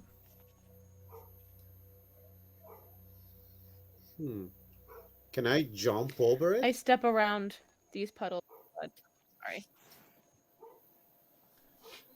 You can step over it. It's like there's a pool near the door, and then there's a thin trail that leads to this person. At Wyoming, you can kind of step over the puddle to get past it, and Xander as well. You can step over and get past it as well. Sure, I'll give it a shot. But there's no check needed. You just step over, and you're all kind of in the room. Some of you are at the entrance, and then Xander and Wyoming, you're in the room, able to now kind of head over to this individual or go to Lunar, who's just to the side. We should Hey, check for life signs. Agreed. I nod to Wyoming to take the right, and I'll take the left. And I just kind Sure, of let's do that. cautiously go up to this person. And I kneel down next to this person. Okay. As you both approach, there is no movement from this person. Xander, you kind of really lock your eyes onto this person as you approach it, and you see no movement, no like compressions of the chest or any signs of life. As you crouch down next to them, the smell from the liquid is now becoming ever present in your nostrils, and you get a strong iron smell from it, and you kind of put 12 and 6 together, get 18, and realize that this is blood. And yeah, it appears this individual is dead. Can I tell what may have killed him? From their position,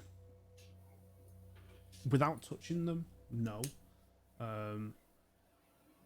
But you can see the blood is pooling more on one side of the body than the other. He'll lift his head up so I can judge, like, maybe how young he is, anything about him. Lifting the head up, you see that, to describe the individual, they are a person with brown, reddish hair, short on the sides, large quiff on the top, bit of a gruffy beard. They have a few large, like, scars on their face. Look to be in their early to late 40s, I would say. Human looking, wearing very simple combat pants, a shirt, like a leather jacket, like a brown leather jacket over, stocky build, somewhat muscular, but they are very pale due to what appears to be a heavy blood loss all over the floor. I nod to Wyoming, check to see if he has any identification, and then I go to try to look at the wound. Okay, can you both make me a savvy check?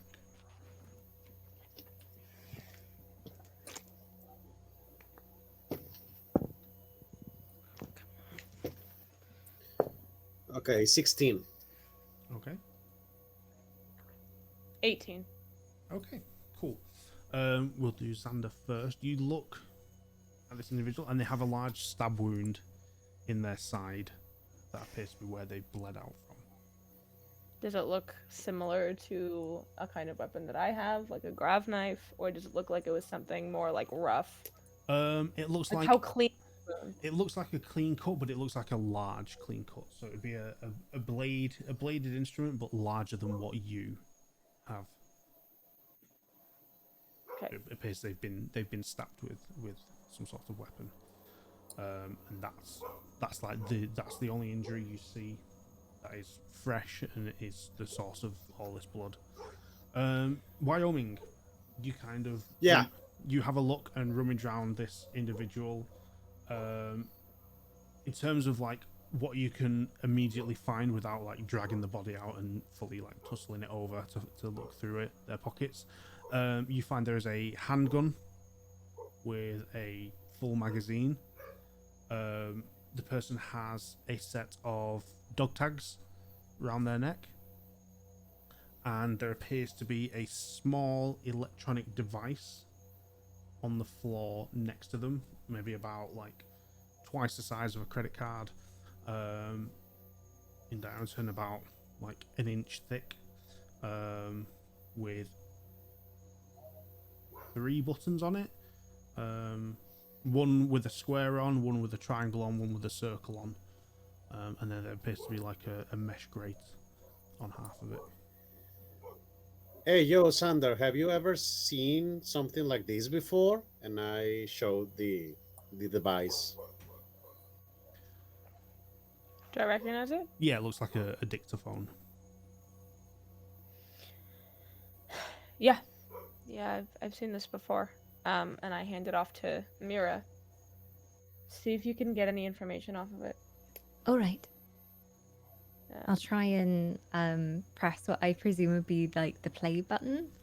Yeah. See if it will start by itself. Okay. You press the button, and at first, nothing happens. So you kind of have a look at it, flip it over. You do the first kind of any sort of engineering test, and you give it a little shake.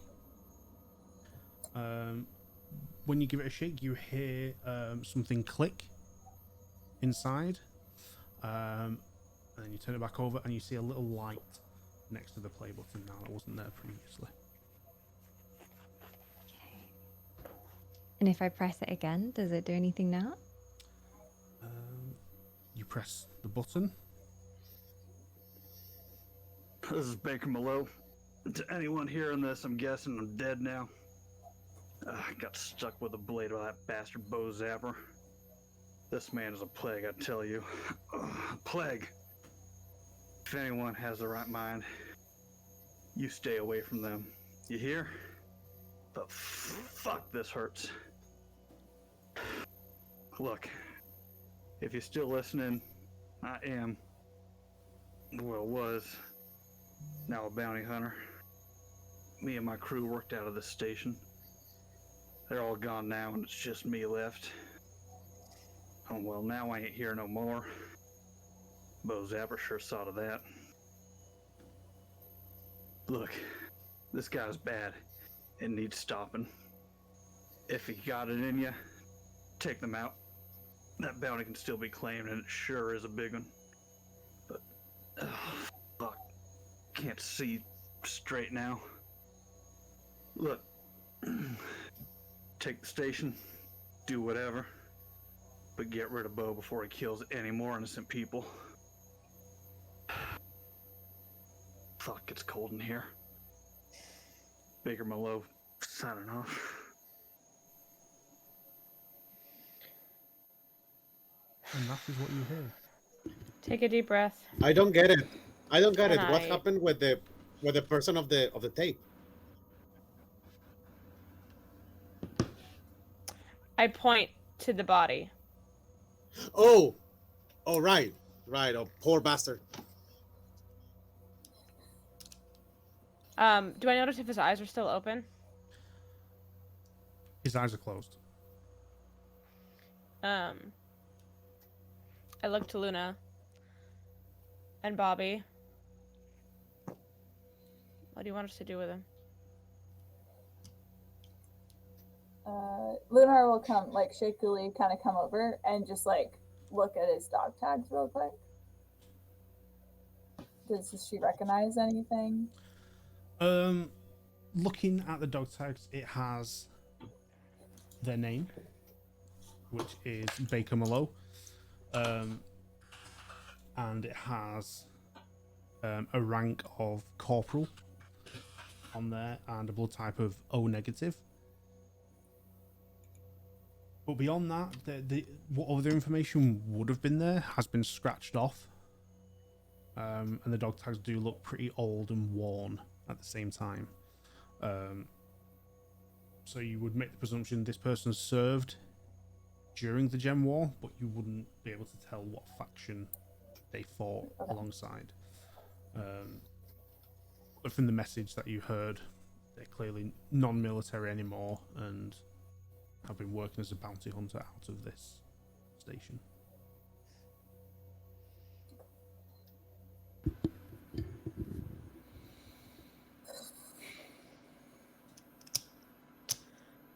We should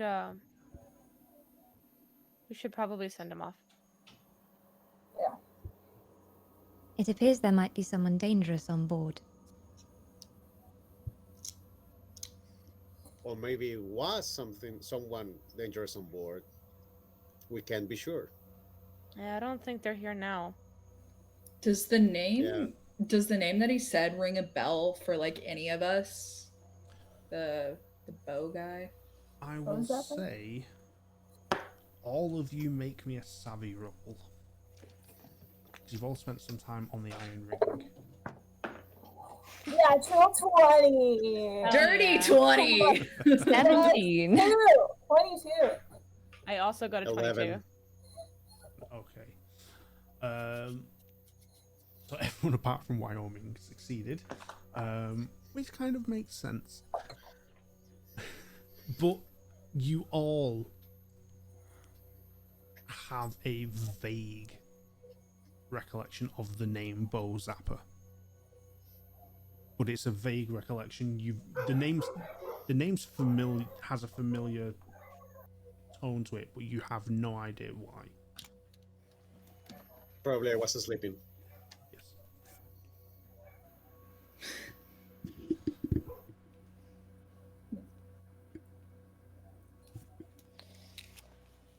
Well, Can I go through his jacket to see if he has anything else? Yeah, you have a quick look through, and there is a small notebook and a key card. Pocket the key card because I figure we may need that somewhere else in the space station. I just briefly flip through the notebook to see if there's anything. Flicking through the notebook, you have a look through and you see there are a lot of scribbled coordinates and like a lot of random questions, like maybe here, last spotted here, with dates and stuff. Okay, I put the key card in the book, in the front cover of the book, and I hand the whole book over to Bobbi with the key card. Okay. And then I turn to Luna and I say, let's get this guy to the airlock. Yeah, so I'll hoist him up.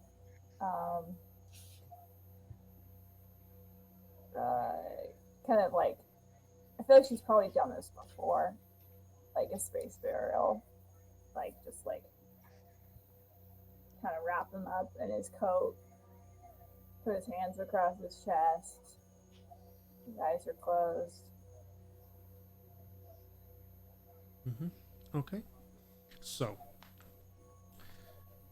Xander and Lunar, you guys attend to this gentleman's body and take him to the airlock so that you can then release the body into space in what is a traditional space burial. Whilst you two are attending to that, Bobbi, Mira, and Wyoming, what are you guys doing? I mean, I guess finders keepers. So I will keep the gun, the full magazine, and the other personal belongings of the victim. Okay. Bobbi, you have the notebook and the key card. What's your plans to do with that, if any? yeah, I'm gonna flip through the notebook, just seeing if maybe anything rings a bell, like for me specifically, like maybe any of, because you said there was like coordinates in it, right? So seeing maybe if any of those line up with things that maybe I've seen previously. I would say, just taking a glance at the coordinates, nothing rings a bell, but you would have to kind of punch them into like a navigational computer and see where they actually reference to, and if any of those locations then ring a bell to you. Okay. You can either do that on your ship or attempt to find a command room or a bridge sort of area for this station. I need I need a computer or something to look at. I need to look at these coordinates. I'll kind of tell Wyoming and Mira that. Did you find anything of that description? I found And I look at Wyoming. a couple of rooms with a bunch of machines and computers and a lot of things on the for the triangulation of this ship. I can show you the way if you want to.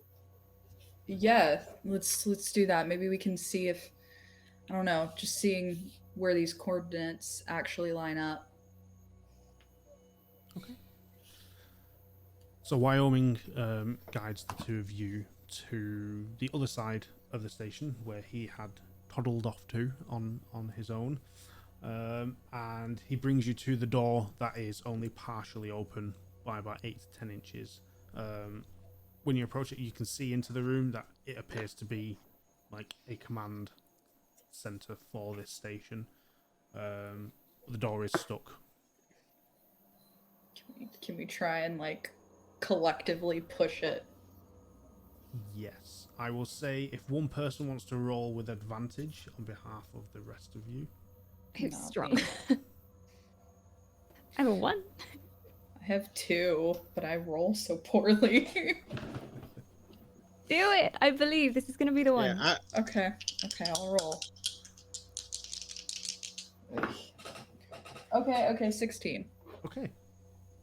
So, as the three of you kind of grip the side of the door and try and pull it open, it takes a few seconds, and you're kind of using all your collective strength, and then you hear the little click, and then whoosh, like as you pull, the door leaves your hands and slides into the side of the wall open in a split second, and you now have full access to this room. Perfect. So yeah, if I can go over and find like a navigation sort of aspect of it and start typing in the coordinates. Okay. Make me a tech roll first. No one. That's a 7. 7. Okay. You head over to what appears to be a navigational console, something that looks similar to what's on your ship, and you start typing away, and nothing's happening. The computer is turned off. It's not doing anything. Having trouble there? And Little I'll come bit. up behind them and start looking at what they're doing. I'm not great with electronics. maybe you just need a Yeah. little push and I start to kick it. Don't do that. I'll just start pressing random buttons while Wyoming is doing that. Mira's so upset. I'm just like behind them. I've got my tablet out. I'm just waiting for him to stop kicking it so that I can plug the tablet in and have a look at the controls. I'll like glance back at you. Oh, okay. That's- Wyoming. Let's let Mira. Yeah. I let's- mean, this is how we fix things in a play called Nebraska. Interesting method. And then I'll go to attach the tablet in to get into the Yeah. network. So, Mira, you wait for this display to end, and you head over to the computer. And before you even plug your tablet in, you can see that the system appears to be locked and needs to be unlocked for access to be granted and for it all to be utilized. You look around and see that there appears to be on the main central console, there is a small circular like dome with a slit in the middle where a card-sized item could be slotted in. Captain, I believe the keycard is required. And I point yeah. towards the slot. Here you go. Thank you. And I'll slide Yep. it on in.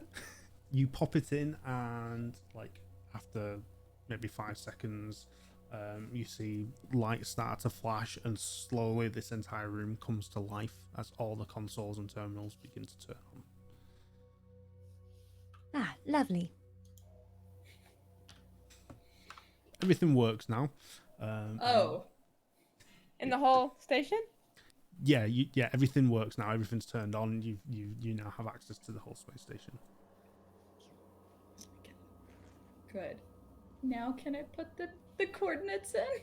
You can start punching in coordinates, and this is like a small notepad with 100 or so different like location coordinates littered I'll do through it. the last one basically. Okay. Typing in the last one, you do it, and the computer takes a moment to bring up the location on what appears to be a map of the solar system. Bobbi, roll me a savvy. See if you recognize the location. 14. 14. Okay. Looking at the area of space that appears to be listed, looks familiar. Looks like somewhere you may have been once, but it took you a long time to get there back in the day when you went. It appears to be a small patch of space just outside the orbital range of a planet. But you know what the planet is.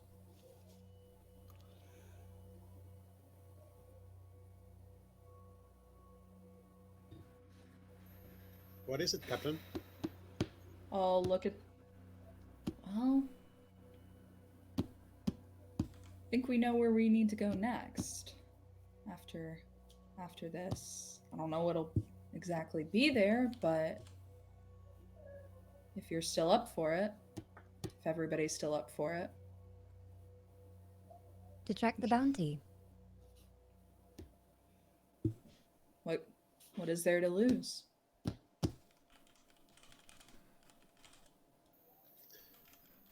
I think everything's gonna be downhill from now, so what's the worst thing that might happen? I mean, We all Xander already die. lost part of his finger. That is worse than the part of the finger. Yeah. Yeah, But it's we it's could a also bright get side. I mean, rich. We could get rich. I don't know about you guys, but that would Yeah, make my life a lot easier. yeah, we can buy Xander a new finger with that money. All right, let's go find the other two then and see if they're still up for it as well. I wonder if this place has cameras. And I'll start to kind of look and see if there's like a security cam system at all, where it might have Okay. like stored any video footage of people who were here. Roll me a savvy check while you kind of take a moment to actually look around this control room. 8. 8. Okay. You have a look around. You don't see like a surveillance system in here, but you do see that there is like stacks of papers kind of littered around this room as well, and maps and bits and pieces. But they're not what you're looking for, so you don't really pay them much attention. Beyond there are stacks of papers and maps and things. Nothing useful. Okay. So what are we doing? What's next? Is Bobbi, are I you think- going getting Xander and Lunar? Yeah, I'm gonna try and grab them. I guess I'll tell Wyoming and Mira, if you guys want to go back to the ship, you can while I go grab them, or come with. It's up to you guys. At the airlock, I kind of look to Luna, and I say, "So how long did you serve?"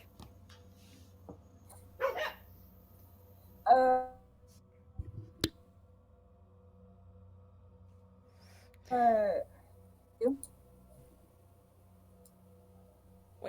Can you repeat that?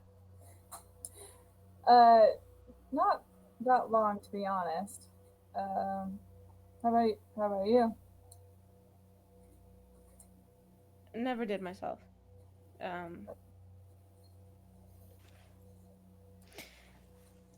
He shakes off the thought. But it's always nice to know you have somebody who knows what they're doing. Don't know if you'd say that with my track record, but sure. Look, most of my experience is with random groups of punks that I wandered in between. Had a weird life. I kind of like I'm just watching the body floating through space as I'm having this conversation. Okay. Whilst you two have this conversation, Bobbi, you head on over and meet up with them just as Xander's kind of beginning to zone out, looking off into space.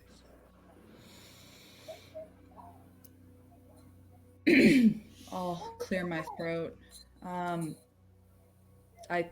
think we know where we're gonna go next if both of you are still up for it. How do What we was that? feel about keeping the station? Think it would be good. We're gonna need a lot more people though. we could get the booze running, that could be a good gig, longer term. Yeah. Or probably we can sell it, I think.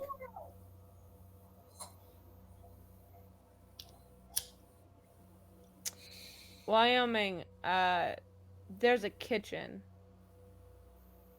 Wait, what?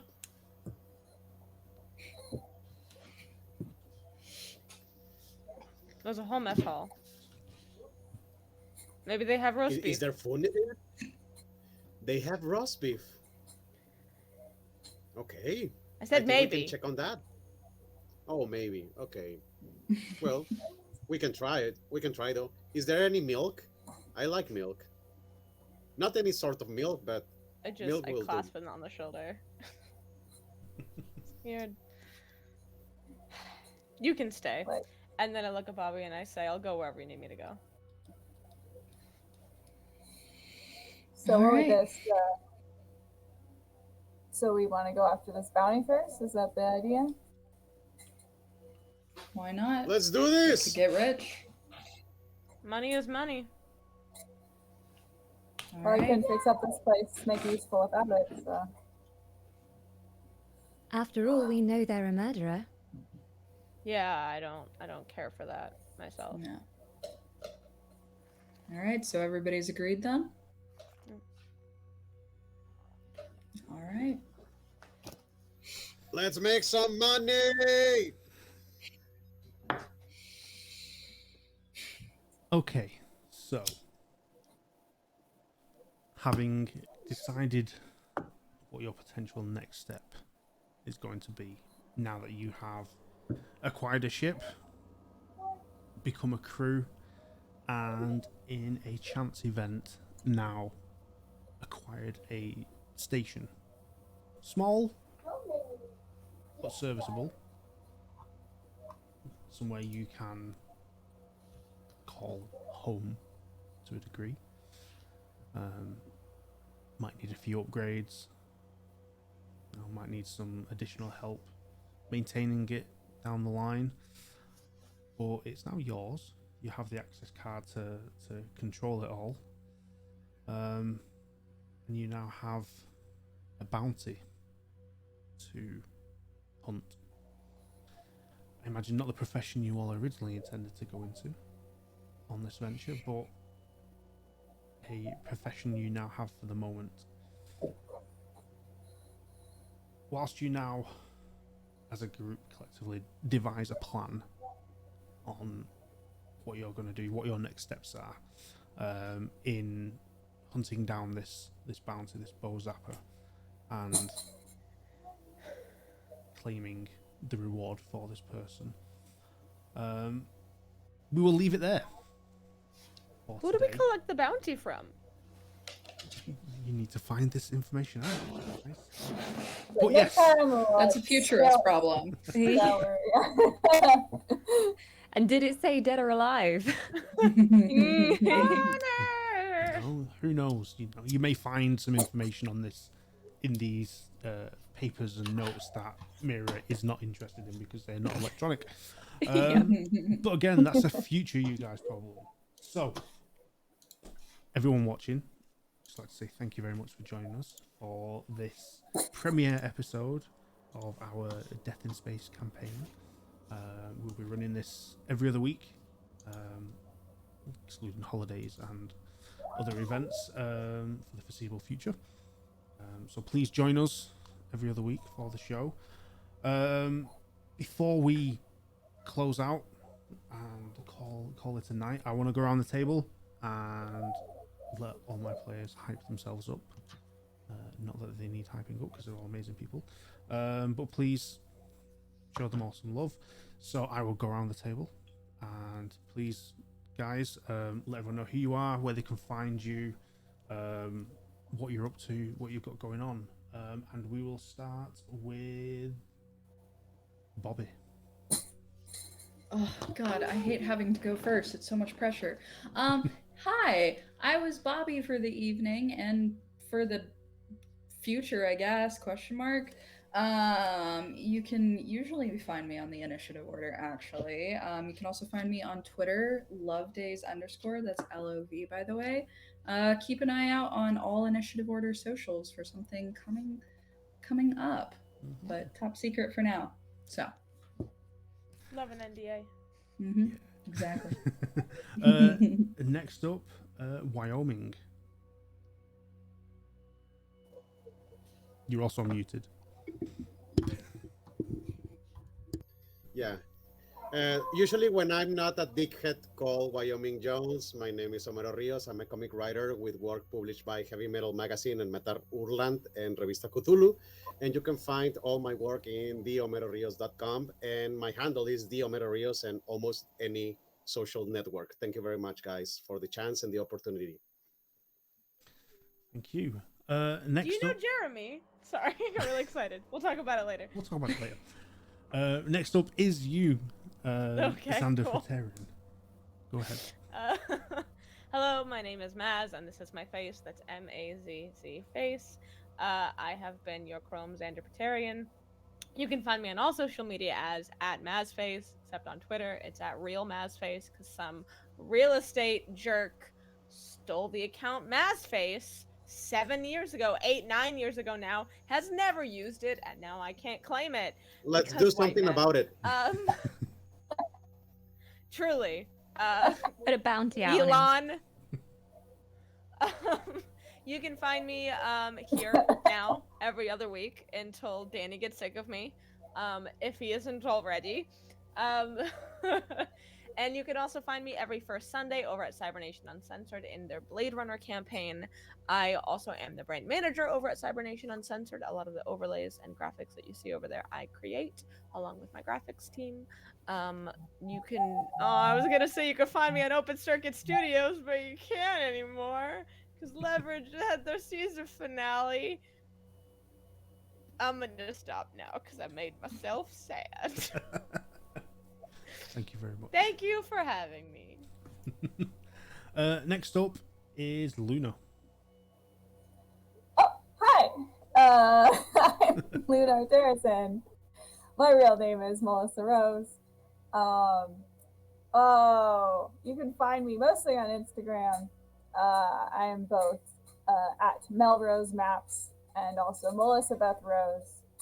I sometimes do fantasy cartography, and I also do illustration. And I like to play games with cool people like this. And I'm actually not open for commissions right now, so don't hit me up. Maybe later. I'm busy right now. But I'm there. If you want to find me, go follow other people. Give them money though. Thank you very much. And our final player for this evening, Mira. Yeah, so I'm not an elf today, but most of the time you can find me on the internet as an elf. I'm a full-time Twitch streamer. My channels are all Dawn Whisper on all the social platforms and on Twitch as well. I love RPGs. I play lots of RPGs on my channel and MMOs. And yeah, I do play in another D&D campaign online at the moment called Bros Less Traveled. It's an Elder Scrolls Online themed campaign. And I play a child. That's great fun. Great contrast to this campaign. But yeah, it's great to be here. It's really fun to do space. My first space campaign. Thank you very much for joining us. And for those that don't know who I am Danny. I'm the game master for this thing, as we will call this show currently. You can find me on socials at Check for Traps. That's where I am everywhere. If I'm not doing that, I'm also the founder of the Initiative Order, and I do some creative stuff in the background here and there. Yeah, just find me around. I'm usually walking my dog. That's all I do these days. But yeah, if you've enjoyed this game, please check it out. It is the Death in Space is the system. It's really fun. It's really cool. It's made by Free League and Stockholm Cartel. So please go and check it out. Check them out. And before we wrap up, I just want to give some shout outs to our sponsors that help us at the Initiative Order. Give back to you guys with discount codes and the like. So, first sponsor to shout out is Session Zero Clothing, amazing D&D inspired streetwear clothing company. check them out. They're in the Twitch chat currently. There is some information on how to get a discount code. Get 15%. Get 15% off your order with them with the code. Next up is Norse Foundry, who make amazing artisan dice. They do stuff. They used to do dice made of bogwood and mammoth tooth, and they do some really nice gemstone dice as well. Please check them out. Another dice maker that sponsors the channel is Mithril Armory, creators of the fun Tin 20 and the Tin Hedrals, which are like credit card metal dice that you dismantle and fold together to make an actual D20. Really fun, really interesting to do, as well as a lot of other cool dice that they do. And then our final sponsor I want to shout out is someone within our own community and a fellow GM on the channel, who also happens to be a custom dice maker as well. So I want to shout out Taryn, who runs Umbral Oculus Dice, fantastic custom resin dice maker. Yes, Cori has some. I have some as well. I have a set. Very cool custom resin dice. If you jump into their Ko-fi shop, you can use a discount code of initiative for 10% off a full order, a full set with them. Really amazing dice, really amazing creator, all amazing people that help us give back to you guys. So please check them out when you get a chance. Check out all my players because they're all amazing people who have entered the chaos that is this game, and it will continue to be chaos, I hope. But yes, we'll be back in 2 weeks, so please check that out. But also, before I go, if you hang around and come back in an hour, we have the finale of our Vampire the Masquerade mini-series, GM'd by Nate, who is an amazing storyteller. It's an amazing cast. But yeah, it's our final episode in an hour, so go make a drink, have a snack, come back, get comfy, and watch some vampire shenanigans. But yeah, that's it. We have the Initiative Order. This is a Corrupted Frontier, our Death in Space campaign. Thank you very much for joining us, and until next week, have a nice Death in Space. Peace.